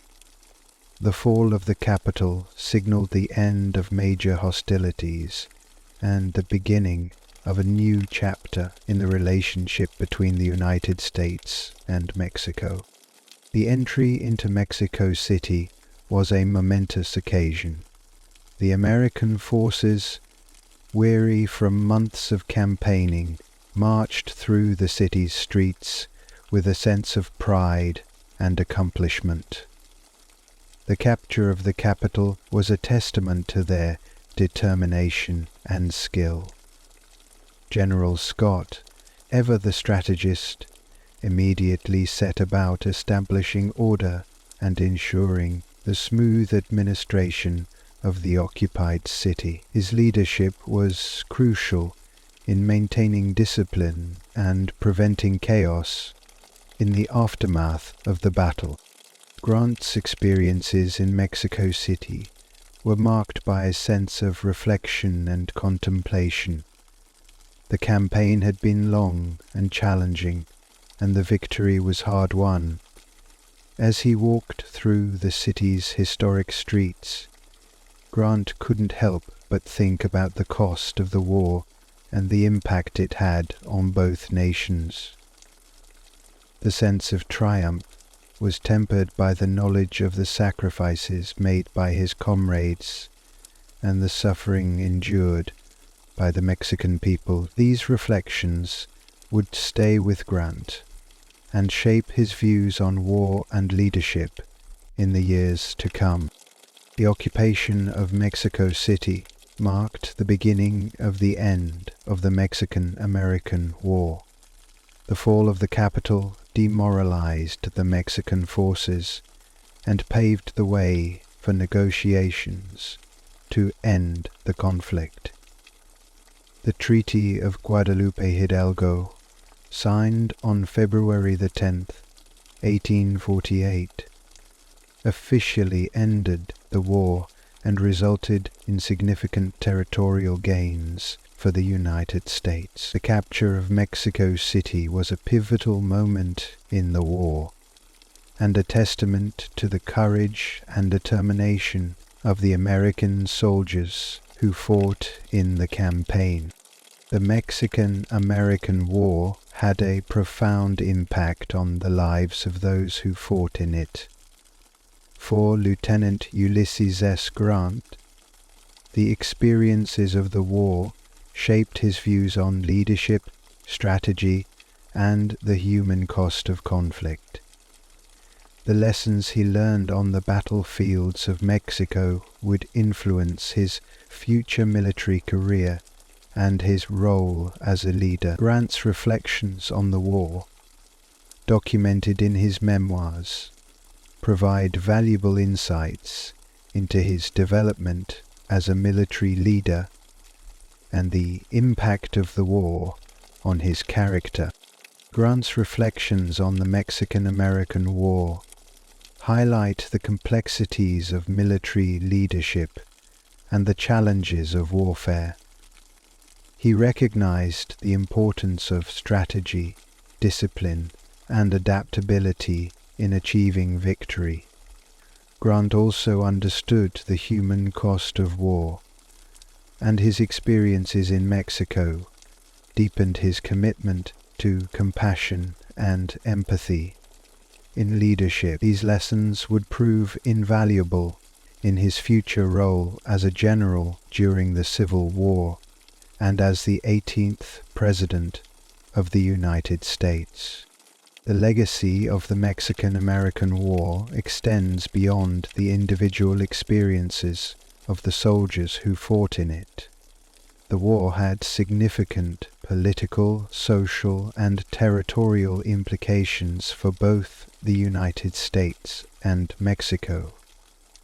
The territorial gains made by the United States, including California, Arizona, New Mexico, and Texas, reshaped the nation's landscape and set the stage for future conflicts and development. The war also had a profound impact on the relationship between the two nations, influencing their interactions for generations to come. The story of the siege of Veracruz and the subsequent campaign serves as a testament to the courage and determination of the soldiers who fought in the Mexican-American War. It is a story of strategy, sacrifice, and resilience, highlighting the complexities and challenges of warfare. The experiences of Ulysses S. Grant and his comrades provide valuable lessons on leadership, perseverance, and the human cost of conflict. As we reflect on this pivotal chapter in history, we honor the memory of those who fought and the legacy they left behind. The experiences of the Mexican-American War were instrumental in shaping Ulysses S. Grant's future. The lessons he learned on the battlefields of Mexico would guide him through the challenges of the Civil War and his presidency.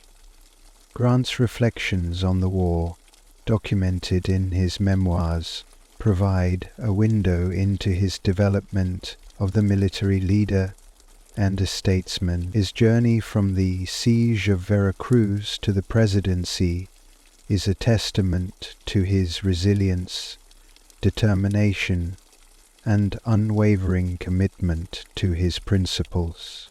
The siege of Veracruz and the Mexican-American War were defining moments in Grant's life.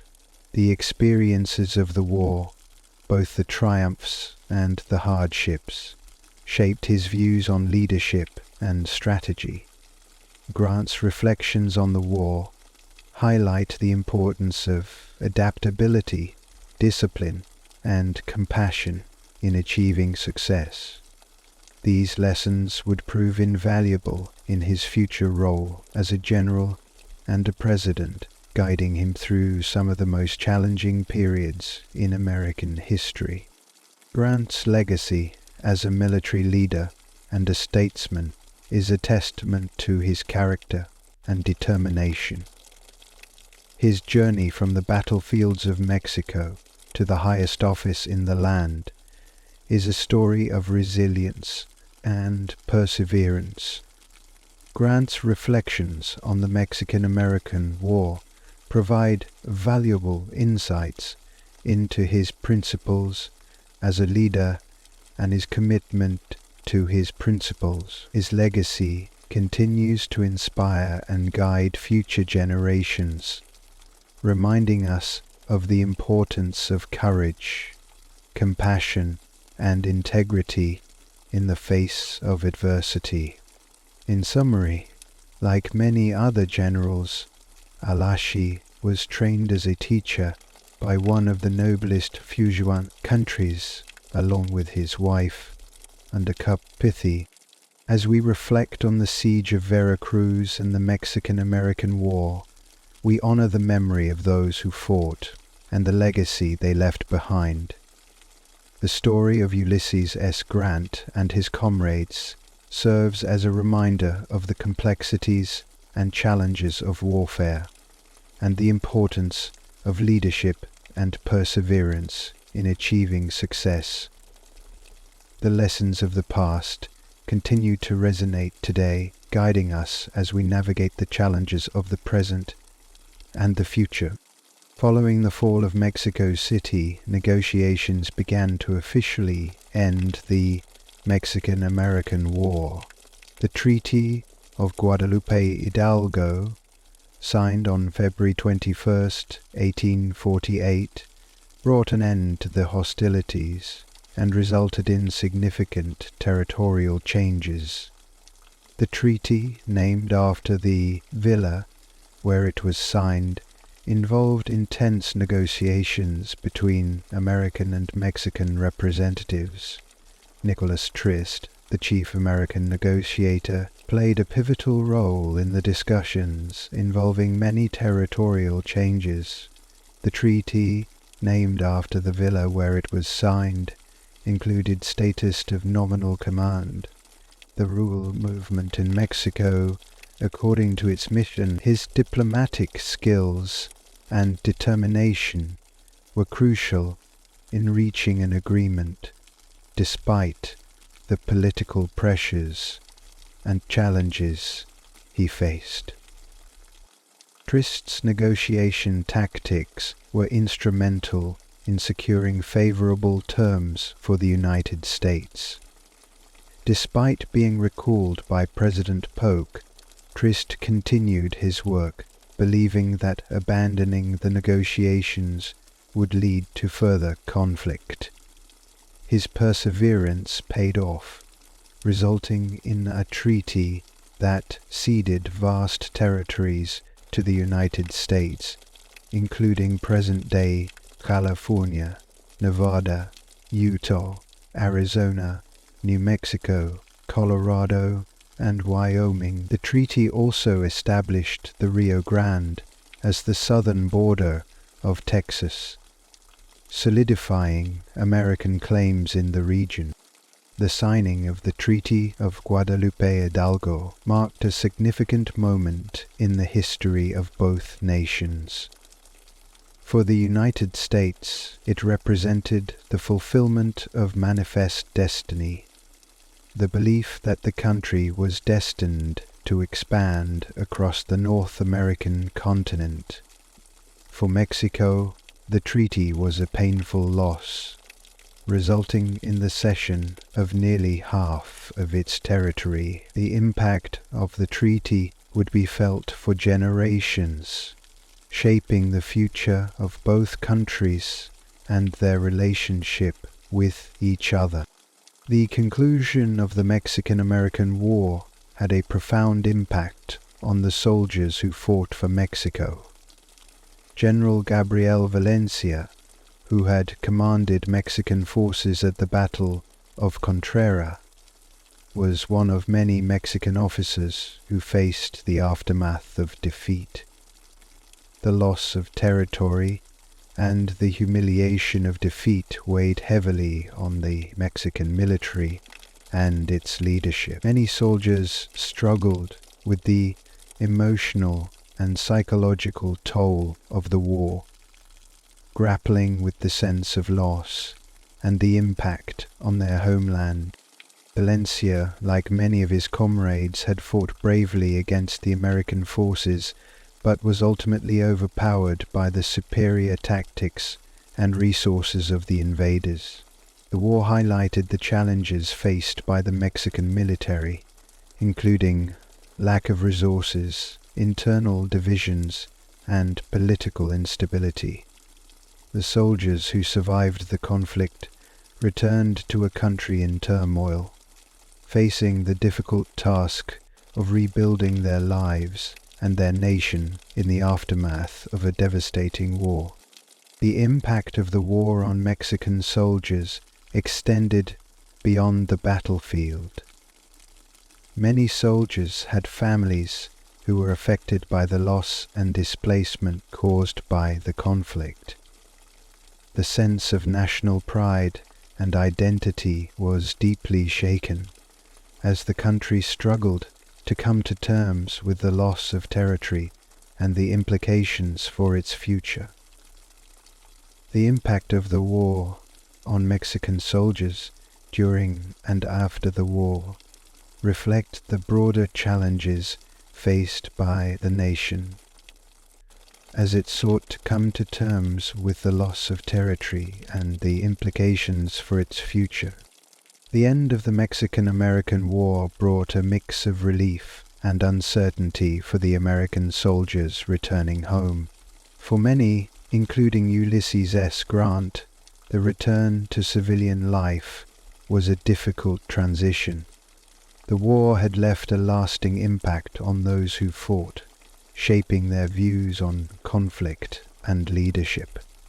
Grant's experiences in Mexico had taught him valuable lessons about strategy, discipline, and the human cost of war. As he returned to the United States, he carried these lessons with him, influencing his future military and political career. The return home was a time of reflection for many soldiers. The war had been a formative experience, testing their resolve and shaping their character. For some, the transition to civilian life was smooth, as they resumed their pre-war occupations and reconnected with their families. For others, the return was more challenging, as they grappled with the psychological and emotional scars of the conflict. The sense of camaraderie and shared experience among the soldiers was a source of support, helping them navigate the challenges of reintegration. Grant's reflections on his return home highlight the complexities of the post-war period. He recognized the impact of the war on his own life and the lives of his fellow soldiers. The experiences of the Mexican-American War had given him a deeper understanding of leadership and the responsibilities that come with it. As he looked to the future, Grant was determined to use the lessons he had learned to guide his actions and decisions, both in his military career and in his personal life. The Mexican-American War had a profound impact on the civilian populations of both countries. In Mexico, the war caused significant disruption and displacement, as families were forced to flee their homes and communities were torn apart by the conflict. The loss of territory and the economic impact of the war created widespread hardship as the country struggled to rebuild and recover. For many Mexican civilians, the war left a lasting legacy of loss and trauma, shaping their views on the conflict and its consequences. In the United States, the war's impact on civilians was also significant. The territorial gains made by the United States resulted in the displacement of many Mexican and indigenous communities. The incorporation of new territories brought challenges related to governance, integration, and the treatment of the existing populations. The war also sparked debates about the expansion of slavery, as the newly acquired territories became a battleground for political and social issues that would eventually lead to the Civil War. The experiences of civilians during and after the Mexican-American War highlight the broader human impact of the conflict. Families on both sides of the border faced loss, displacement, and hardship as a result of the war.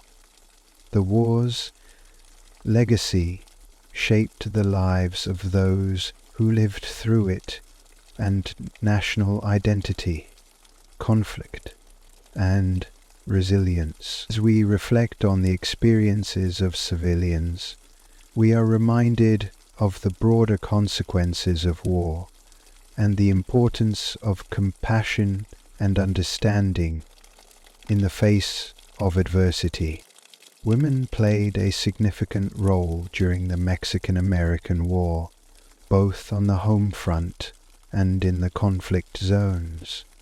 In Mexico, women like Señora Josefa Ortiz de Domínguez supported the war effort through various means, including fundraising, nursing the wounded, and providing supplies to soldiers. Their contributions were vital in sustaining the morale and well-being of the Mexican forces. Women also faced the challenges of displacement and loss, as the war brought upheaval to their communities and families. In the United States, women also contributed to the war effort in meaningful ways. Many women took on additional responsibilities at home, managing households and supporting their families while the men were away fighting. Women like Sarah A. Bowman, who became known as the Great Western, providing nursing care and logistical support. Bowman's bravery and dedication earned her recognition and respect among the soldiers, highlighting the important role of women in the conflict. The experiences of women during the Mexican-American War underscore the broader impact of the conflict on society. Women faced significant challenges and made important contributions, often under difficult and dangerous conditions. Their resilience and determination were crucial in supporting the war effort and caring for those affected by the conflict. The stories of women like Señora Domínguez and Sarah Bowman remind us of the diverse roles and experiences of women in times of war, and the lasting impact of their contributions. Episodes in the war zone and in the lives of the poor rebels. The Mexican-American War had significant political ramifications for both countries. In the United States, the war and its aftermath became a contentious issue, influencing the nation's political landscape and fueling debates about expansion, slavery, and governance. The territorial gains resulting from the Treaty of Guadalajara intensified the debate over the expansion of slavery, contributing to the Treaty of Guadalajara, intensified the victory in the conflict of the Civil War. The war also highlighted the complexities of American expansionism and its impact on indigenous and Mexican communities. In Mexico, the war and the loss of territory had a profound impact on the nation's political landscape. The defeat undermined the authority of the Mexican government and exacerbated internal divisions. The loss of nearly half of its territory created significant challenges for Mexico, both politically and economically.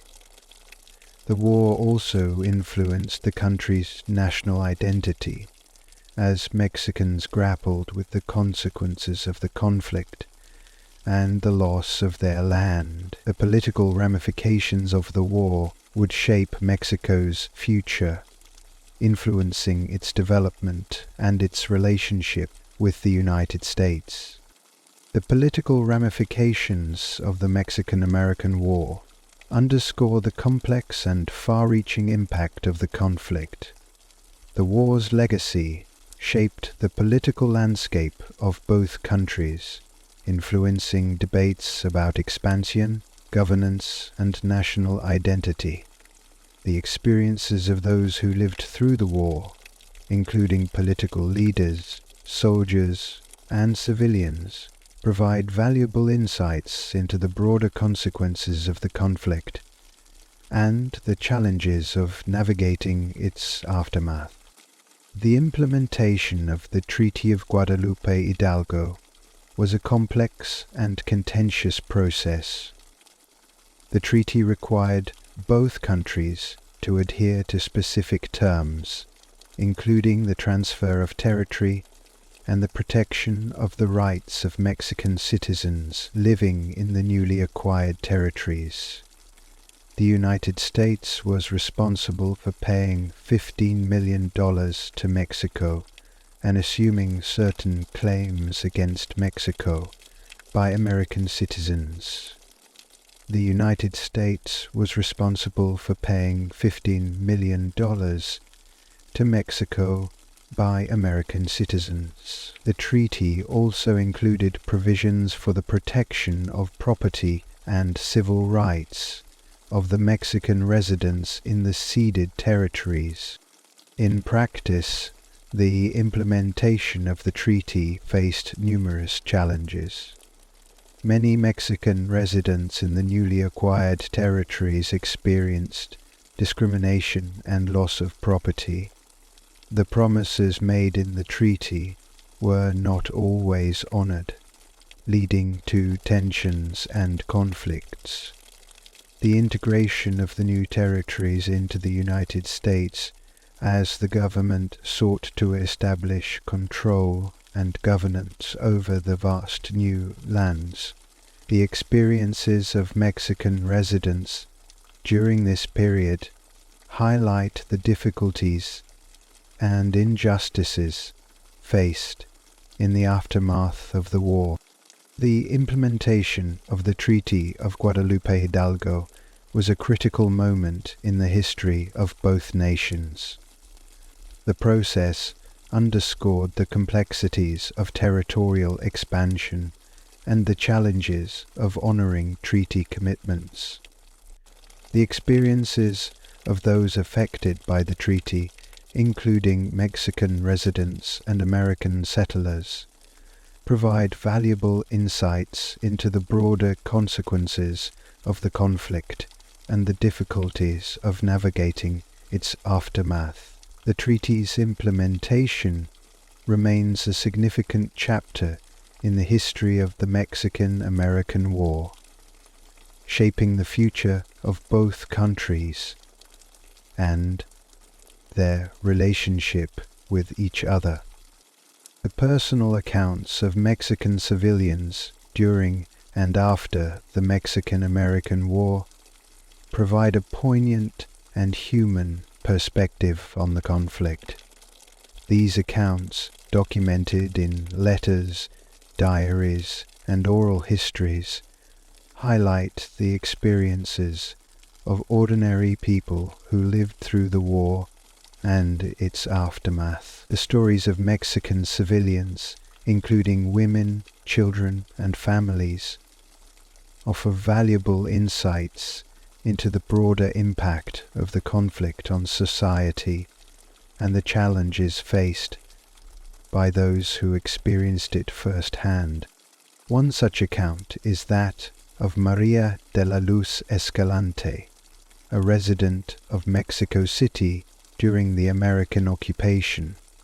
Her diary entries detail the daily struggles and fears of living under foreign control. Escalante's writings reflect the uncertainty and hardship faced by civilians, as well as their resilience and determination to endure. Her account provides a vivid and personal perspective on the impact of the war on the lives of ordinary Mexicans, highlighting the broader human consequences of the conflict. The personal accounts of Mexican civilians also underscore the themes of loss and displacement. Many families were forced to flee their homes, seeking safety and shelter in the midst of the conflict. The war disrupted communities and created significant challenges for those trying to rebuild their lives. The stories of Mexican civilians provide a valuable reminder of the broader impact of war on society and the importance of compassion and understanding in times of conflict. The economic impact of the Mexican-American War on Mexico was profound and far-reaching. The loss of nearly half of its territory including resource-rich areas, had significant economic consequences for the country. The war and its aftermath disrupted trade, agriculture, and industry, creating widespread economic hardship. The financial burden of the war, coupled with the loss of land and resources, left Mexico struggling to recover and rebuild. The economic challenges faced by Mexico in the aftermath of the war were exacerbated by internal political instability. The government faced significant difficulties in addressing the economic needs of the country as it grappled with the loss of revenue and the costs of reconstruction. The experiences of Mexican citizens during this period reflect the broader economic impact of the war, highlighting the challenges of rebuilding in the face of adversity. The economic impact of the Mexican-American War on Mexico remains a significant chapter in the country's history. The loss of territory and resources created long-lasting economic challenges, influencing the country's development and its relationship with the United States. The experiences of those who lived through this period provide valuable insights into the broader consequences of the conflict and the difficulties of navigating its aftermath. The economic impact of the war is a reminder of the far-reaching consequences of conflict and the importance of resilience and determination in the face of adversity. The Mexican-American War not only reshaped the political and economic landscapes, but also profoundly affected the cultural identity of the regions involved. The newly acquired American territories, which had been part of Mexico for centuries, saw significant cultural shifts as new settlers arrived and established their own cultures and traditions. This period of transition was marked by a blending of Mexico and America culture, creating a unique cultural landscape in the Southwest. In the town of Santa Fe, for example, the influence of both Mexican and American traditions could be seen in everyday life.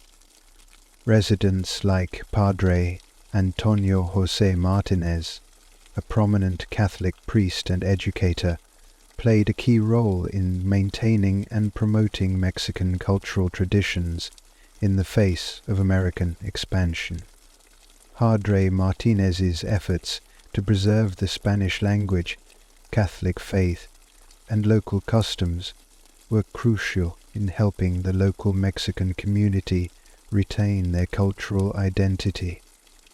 At the same time, the arrival of American settlers brought new cultural elements to the region.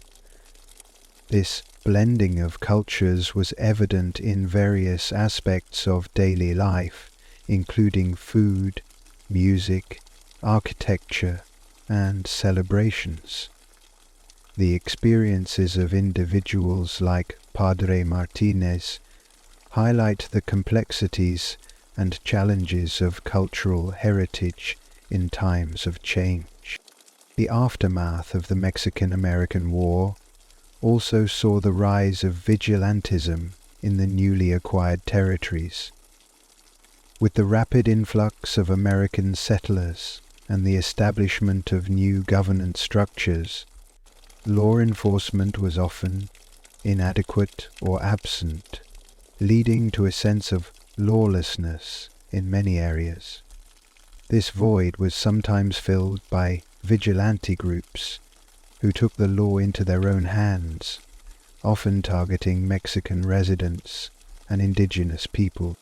One notable figure in this period was Joaquim Murrieta, a Mexican bandit who became a symbol of resistance against the injustices faced by Mexicans in California.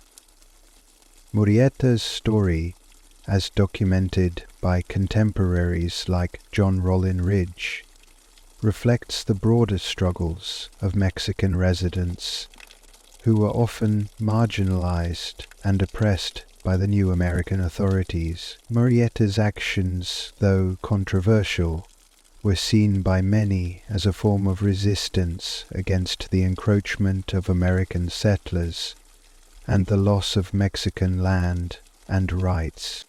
The rise of vigilantism during this period highlights the broader social and legal challenges faced in the newly acquired territories.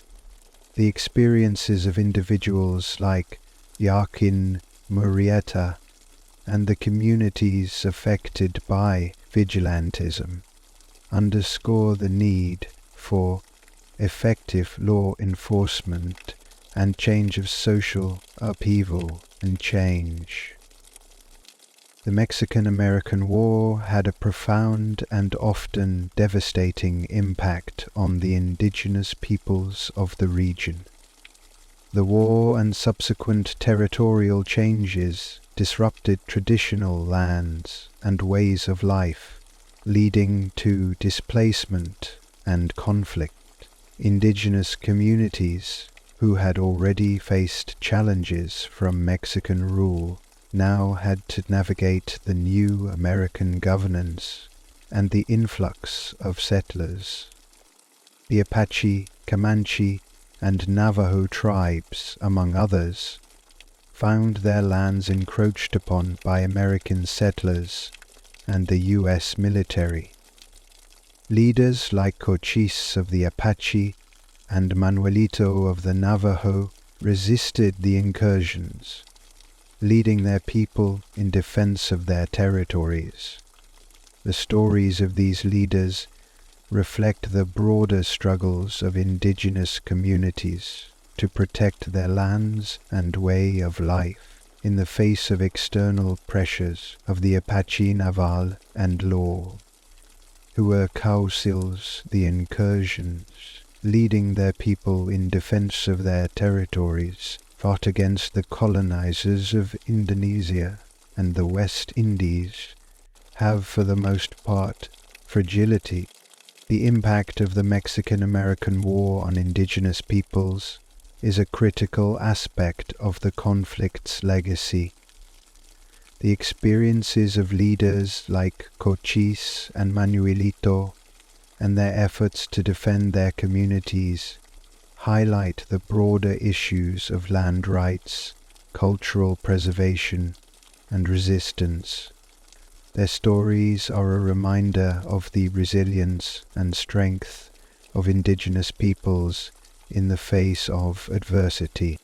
The period following the Mexican-American War was marked by efforts to rebuild and recover from the conflict. In Mexico, this period of reconstruction was challenging as the country faced the task of rebuilding its economy, infrastructure, and national identity.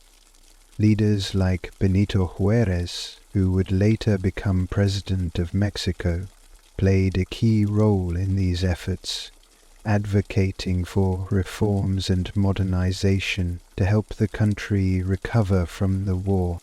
Juárez's efforts to promote education, economic development, and political stability were crucial in helping Mexico navigate the difficult post-war period. His vision for a modern and democratic Mexico inspired many, though he faced significant opposition and challenges along the war. The experiences of Juárez and other leaders during this period reflects the broader struggles of Mexico to recover from the war.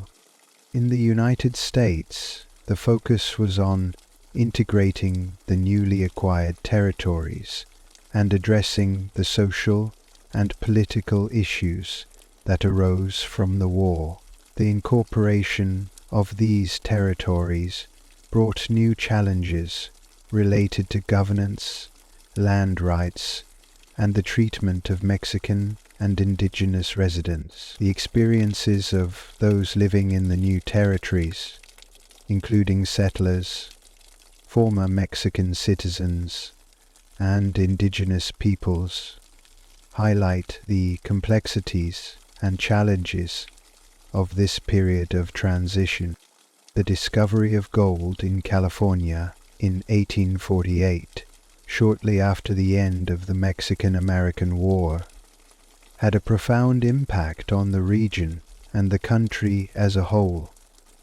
The California gold rush attracted thousands of prospectors and settlers from across the United States and around the world, transforming the region's economy and society. The influx of settlers brought both opportunities and challenges. For individuals like Mariano Guadalupe Vallejo, a prominent Californio and landowner, the gold rush represented a period of significant change and upheaval. Vallejo, who had served as a military commander and politician under Mexican rule, faced the challenge of navigating the new American governance and the influx of settlers. His experiences reflect the broader impact of the gold rush on the California community, including issues of land rights, cultural preservation, and economic adaptation. The gold rush also intensified conflicts with indigenous communities, as prospectors encroached on their lands and resources. The impact of the gold rush on indigenous peoples was profound, leading to displacement, loss of resources, and increased tensions. The experiences of individuals like Vallejo and the broader impact of the gold rush highlight the significant social, economic, and cultural changes that followed the Mexican-American War. The aftermath of the Mexican-American War brought significant challenges related to property rights and land ownership in the newly acquired territories.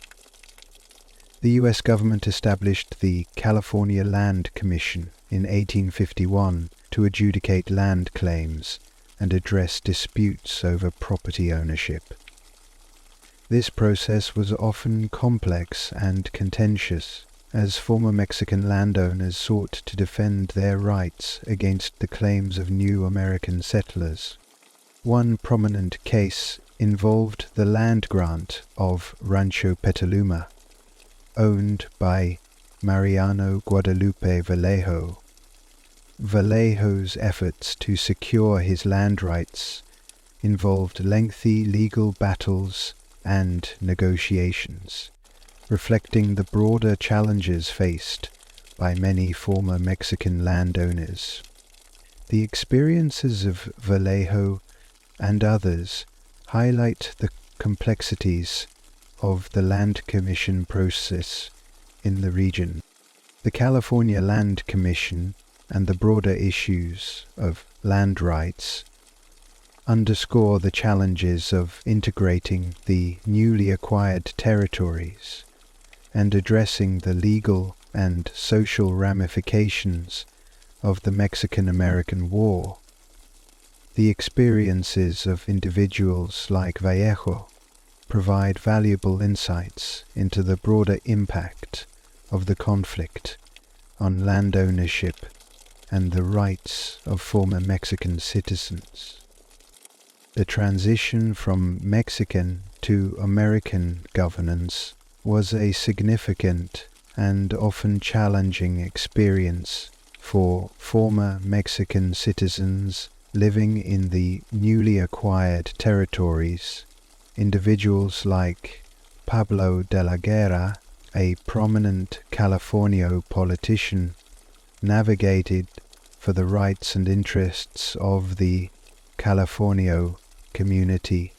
De la Guerra's efforts to secure political representation and protect the rights of former Mexican citizens highlight the broader challenges of integration and adaptation His work as a politician and advocate was crucial in helping the California community navigate the new American governance and assert their rights in the face of changing political and social dynamics.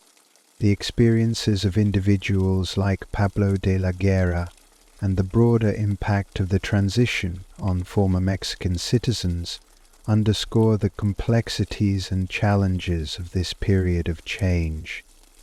The stories of those who lived through this transition provide valuable insights into the broader social, political, and cultural ramifications of the Mexican-American War and its aftermath.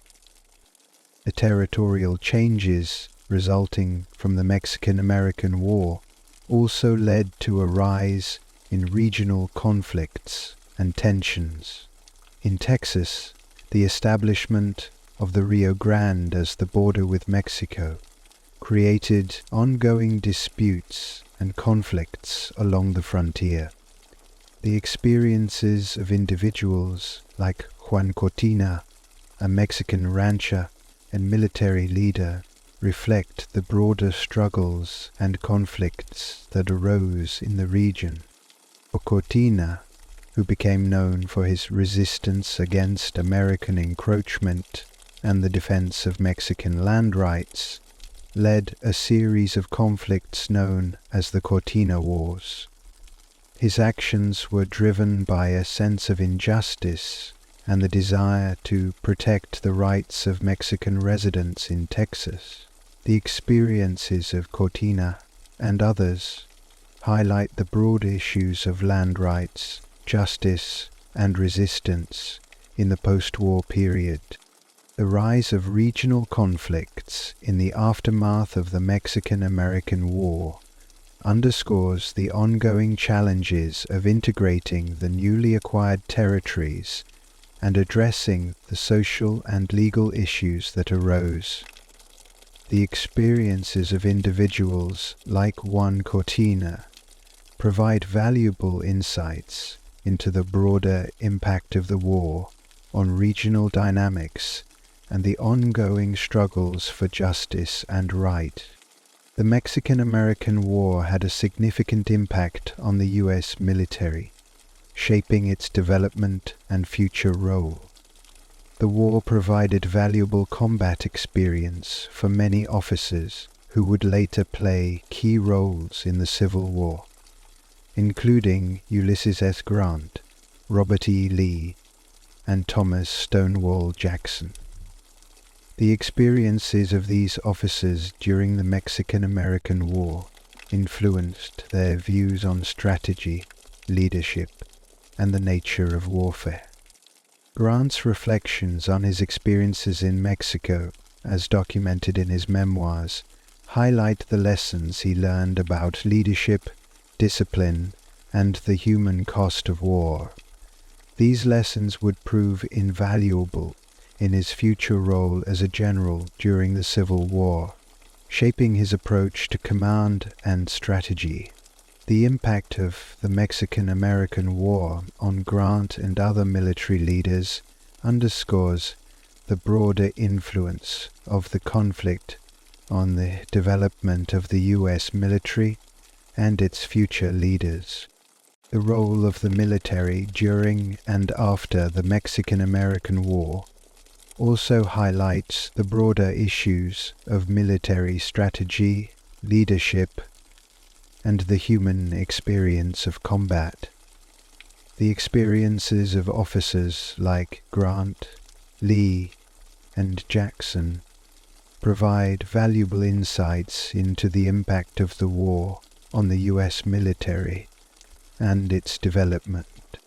The Treaty of Guadalupe Hidalgo, which ended the Mexican-American War, had a profound and lasting impact on both Mexico and the United States.